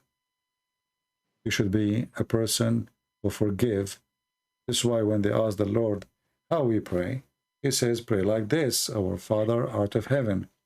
And then right away where you see, he says, ask, you know, forgive to us, the same as we forgive to others. So in Christianity, you learn right away that if you love, you forgive, and if you forgive, you will be forgiven. And this is the book, and this is God.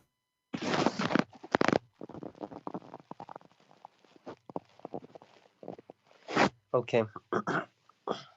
Sorry. What I really wanted to understand is this. You know. Okay. For the last 10 years, right? I haven't missed one prayer. You know. So how do you guys pray? We just did. You see, anything you come from your heart to God, it's a prayer. A prayer is not a ritual and should not be a ritual.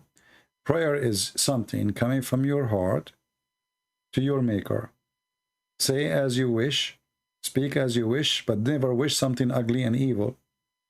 Wish love, wish forgiveness, wish decency, and you are praying. Very simple. There's no need to, you know, go line up together.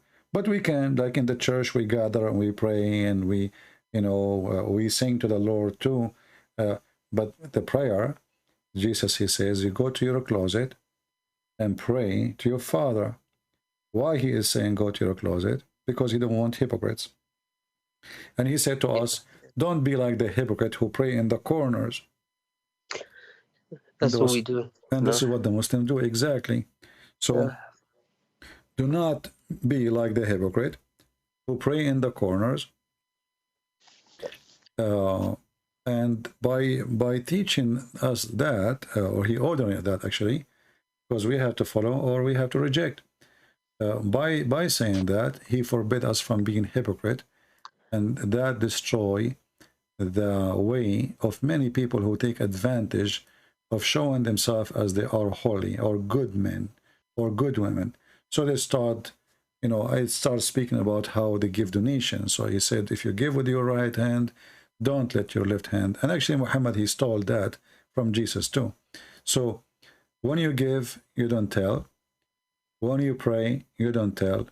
And he said, even when you fast, you know, wet your lips so nobody will know that you are fasting, because this is not their business. What do you mean? What do you mean?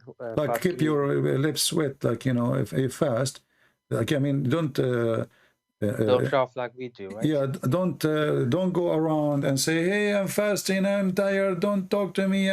When you fast, nobody should know about it. Wash your face, Huh? And don't talk about it. Don't go around says I'm fasting, and you know, if you fast, So you guys do fast, huh? For sure, actually, we fast men more than anyone, for sure, independent in the church.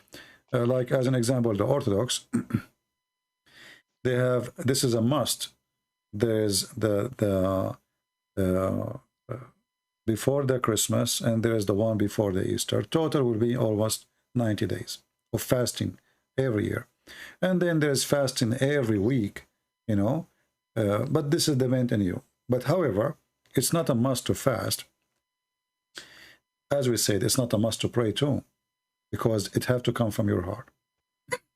A person, he forces himself to pray, he is not praying. A person, he forces himself to fast, he is not fasting. A person, he forces himself to give donation, he did not give donation. You give it to him because maybe somebody forcing you. You know, you are ashamed of yourself in front of your family. You know, you are cheap, you are not giving, you are not helping. So you give, maybe in front of your kids, you want to show that you are a good guy. Or you want to show you are a good guy, so you pray in front of them. So it has to come from your heart, and whatever comes from your heart is you. Yeah. That's why the Messiah said, from their fruits you shall know them. In order for the fruit to be your fruit, the fruit comes by itself. You cannot force a tree to make fruit. Yeah. Okay. And why do you call him Father? Why I call him Father? Yeah. You see, because in the Quran, as an example, we see that the Quran says, وَمَا خَلَقْتُ الْإِنسَ وَالْجِنَّ إِلَّا لِيَعْبُدُوا. I created not the human and the genie except to worship. In the Bible, no. Even though we are created and we should worship, but he created us to be his children. So, because God, he loved the world, he sent his only begotten Son. The begotten Son, he come to this earth and he called us brothers. So who's our Father? God, the Maker. It's good. Yeah. So, I forgive. So that means when I pray, for example, it says here, I'm sure you know this anyways, Matthew 6:9-13, you know, it says, this then how you should pray. You know, when he said like, our Father in heaven. Yeah, that's what I'm saying to you. I would say the same as well, or I would say our God. You can say the same, you know, if you like. You know, the reason that prayer, he's just telling them what is included in your prayer. It's not about exactly you say the same, but you can pray the same. But it's what is included in your prayer. Like asking for forgiveness, and at the same time you forgive. And I can do this in my language, correct? In any language. Yeah, okay, this is good. This is good. God, he understands any language. He is God, you know? Okay, now, very simply, you know, I need to obviously go back, read the Bible again, you know? It's a big book, but I can do it again, no problem.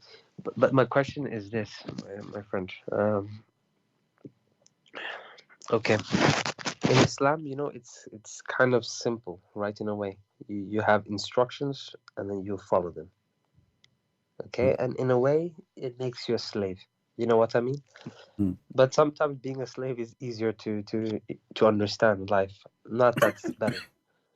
So what I'm asking you is this. In Islam, you pray, you fast. It's very clear. You have certain times. What does God want? Sorry, what does the Father want? You see, when you say a certain time, first of all, time does not exist really. I mean, time is just a matter of circulation of light around us. We call it time, right? So the sun goes around us, and then we make it morning, and then we call it day, and we call it night. But time does not exist for God. And because of that, you pray to God anytime. Why you want to pray in a certain time?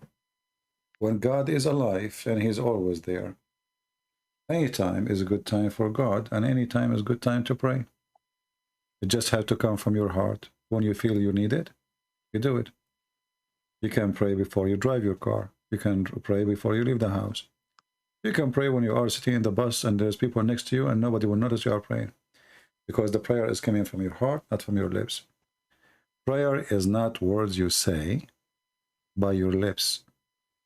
It is something in your heart and you mean it. Because many, especially the hypocrite, they say something in their lips, but they don't mean it. It is something you mean, something you believe, and something you want to be. That is prayer. Prayer is not even speaking to God, actually. You know, prayer is decency. Is your decency. So when you are decent, you pray to your wife, saying to her, I love you. This is a prayer of love. It doesn't mean you worship her. But when you pray to the Lord, you know, you are giving, keeping in touch with your Maker, let us say.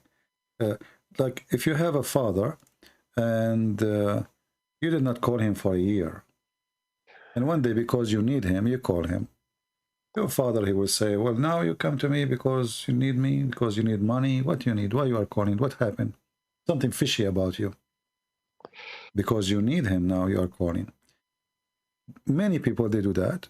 They forget about God as long as they are healthy, they are wealthy, they are young.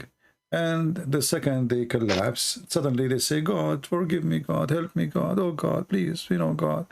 So as long as they are fine, God does not exist. The second they are in the ground, collapsing, sick or poor, or they don't have money, or they lost their family, something bad happened, suddenly they start asking God for help. So don't be one of those. Pray to the Lord so you can be a child who always remember his father, and the father always, he welcome your remembrance. Okay, okay.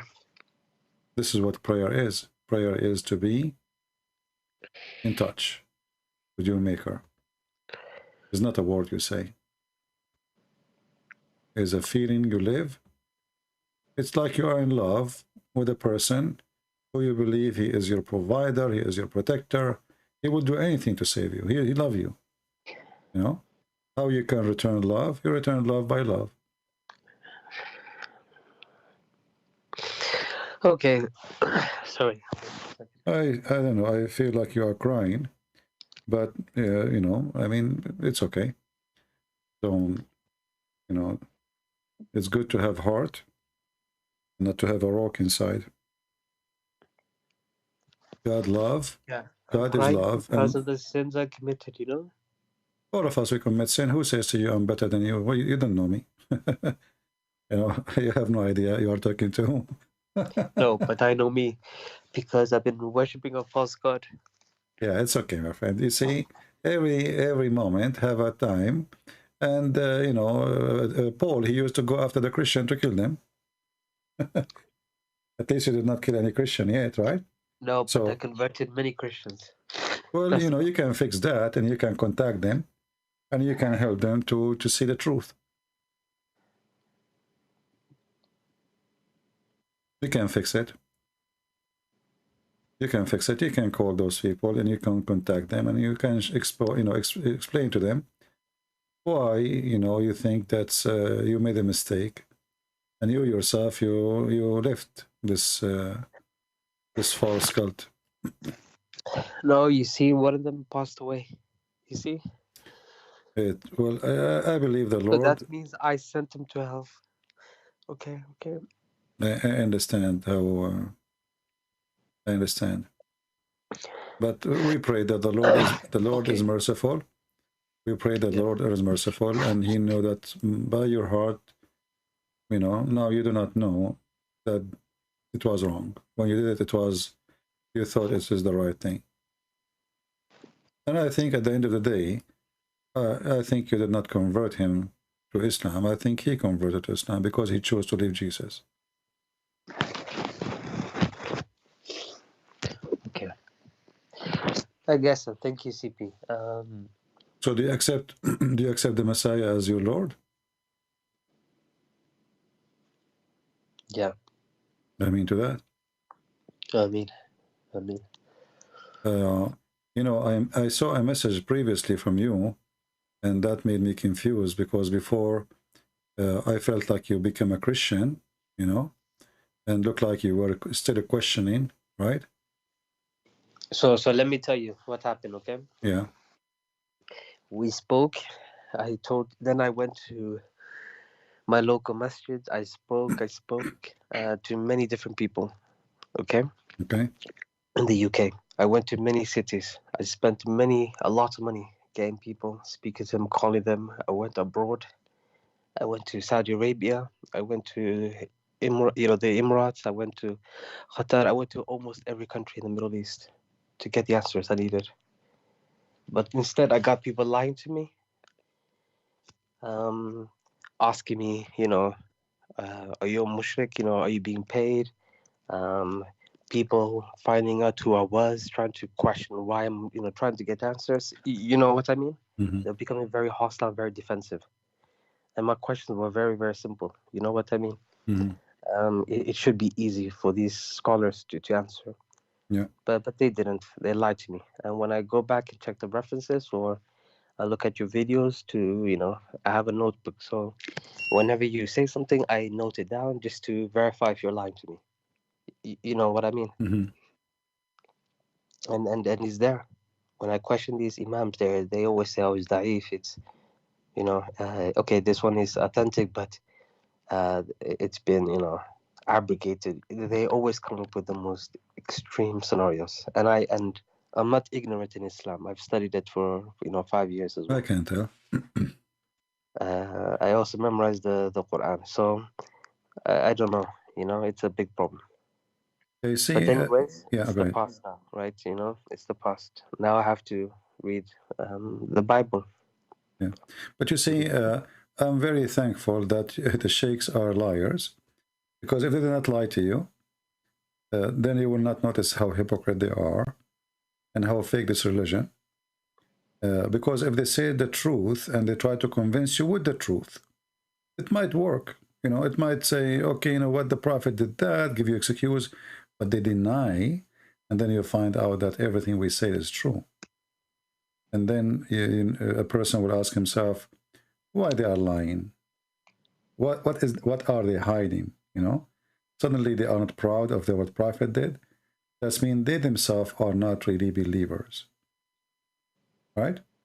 Because if I'm a believer in Jesus and you say to me, Jesus will come in the day of judgment and he will send people to hell, and I would say, okay, yeah, he will do that.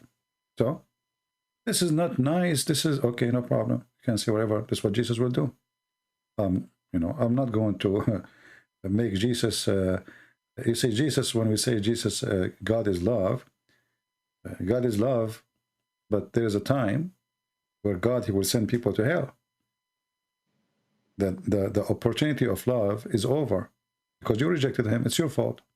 So I will not be ashamed of my Lord because somebody think that he did something is not right. This is his opinion. For me, I am proud of him and I'm a follower. If a person, he says to me, in the Old Testament, your God, he ordered the Jews to go for war. I will not start giving excuses and, the story is there. And I agree with it. I'm not going to duct tape. It is what it is. Take it or leave it. Exactly. So a true believer is not a person who duct tape, because only those who duct tape, they are ashamed. That's why they are using duct tape to cover it up. And a person who is ashamed of something, practicing taqiyya, he is not a believer, and his God is not true God. Okay, Christian Prince. Okay, just okay. But what's? No, that's okay. No worries. Thank you for your time. Well, you're welcome, my friend. I'm happy for you, and be our guest always. You can contact me if you want to call and ask question. I will be happy to have you. And you can invite those people who you convert to Islam to join. They will leave. They will leave. I need to contact them. Yes, you're right. Yeah. All right. Well, thank you very much. And may the Lord bless you and bless your family. And we ask all the Christian here to pray for our brother here. I'm not going to say his name. We pray for him. We pray for his family. We pray for his friends, and we pray for the person who passed away and he thought Islam is right. You know, there is no salvation except by Jesus. But you know what we can say. People, they make choice, and sometimes, you know, you make the wrong choice, and the choice can be very, very, very horrible choice. Thank you, brother, for calling, and you will be in our prayer. Okay, thank you. Take care. God bless. Bye-bye.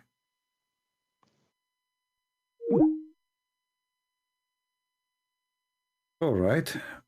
Actually, I lost my voice. And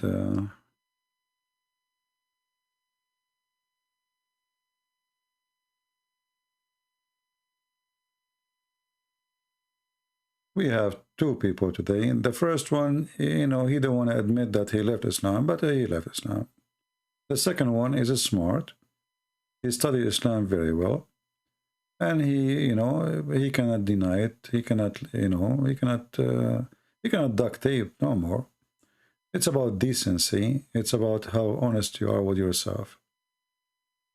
God is good, and God do miracles. And God today, he washed his heart. It's not me. I'm just trying to help. It's God who open your heart, and the Lord, he says, knock and I will open for you. You did knock, he opened for you. I'm just a brother who is trying to help.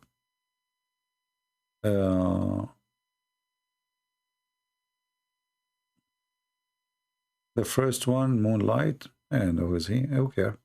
Anyway, I mean, he is fine, the first one, but he, you know, some people, they try to, you know, they don't want to, I don't know, maybe he don't want to be in trouble because he is going to leave Islam, but obviously he left Islam already. He laughed at the Quran, he laughed at Muhammad, he laughed at his stories, and yet he didn't want to say, I left Islam, you left Islam. Is it still here? All right.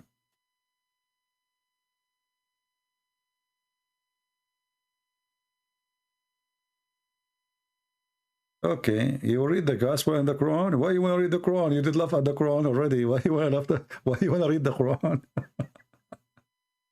And yeah, you know, the problem is if you read the Quran, you will die laughing, my friend. The Quran is a book of, you know, it's good, read the Bible and read the Quran, because the Bible will make you close to God. The Quran will be like a comedy time. You know,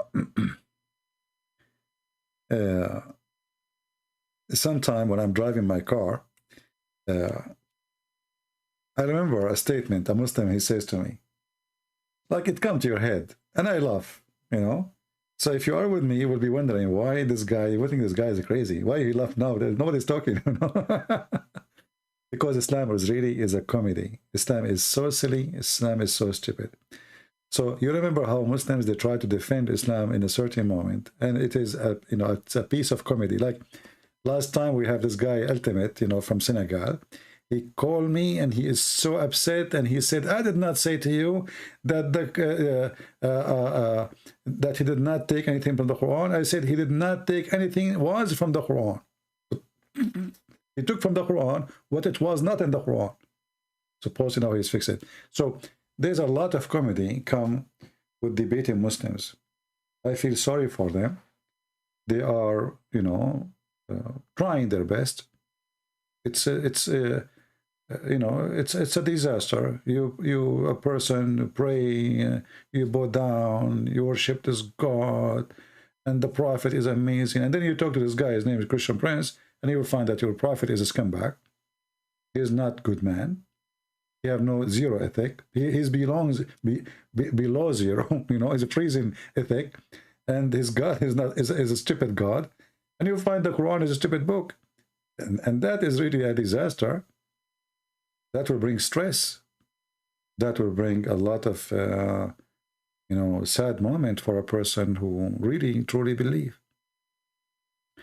But the truth is the truth, and the truth will set you free, the Lord said. And today, our brother here, the truth set him free.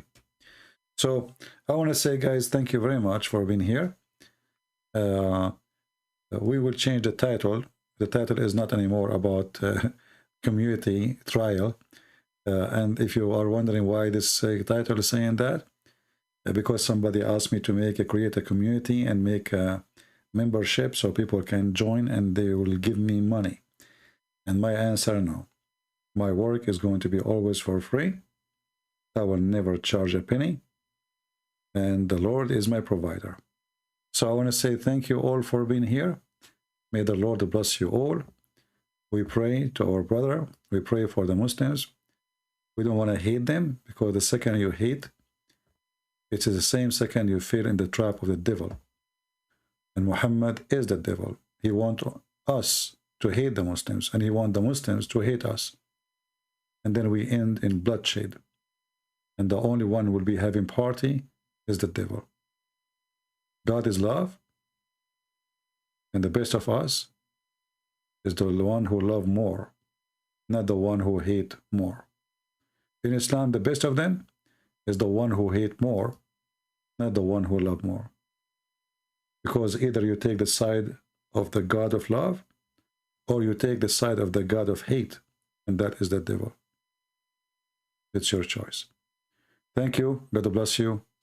And see you soon again. Don't forget to download the videos and share them with your friends. Until we see you soon again. Christ is Lord. Islam is a scam. And we prove it every day. Take care.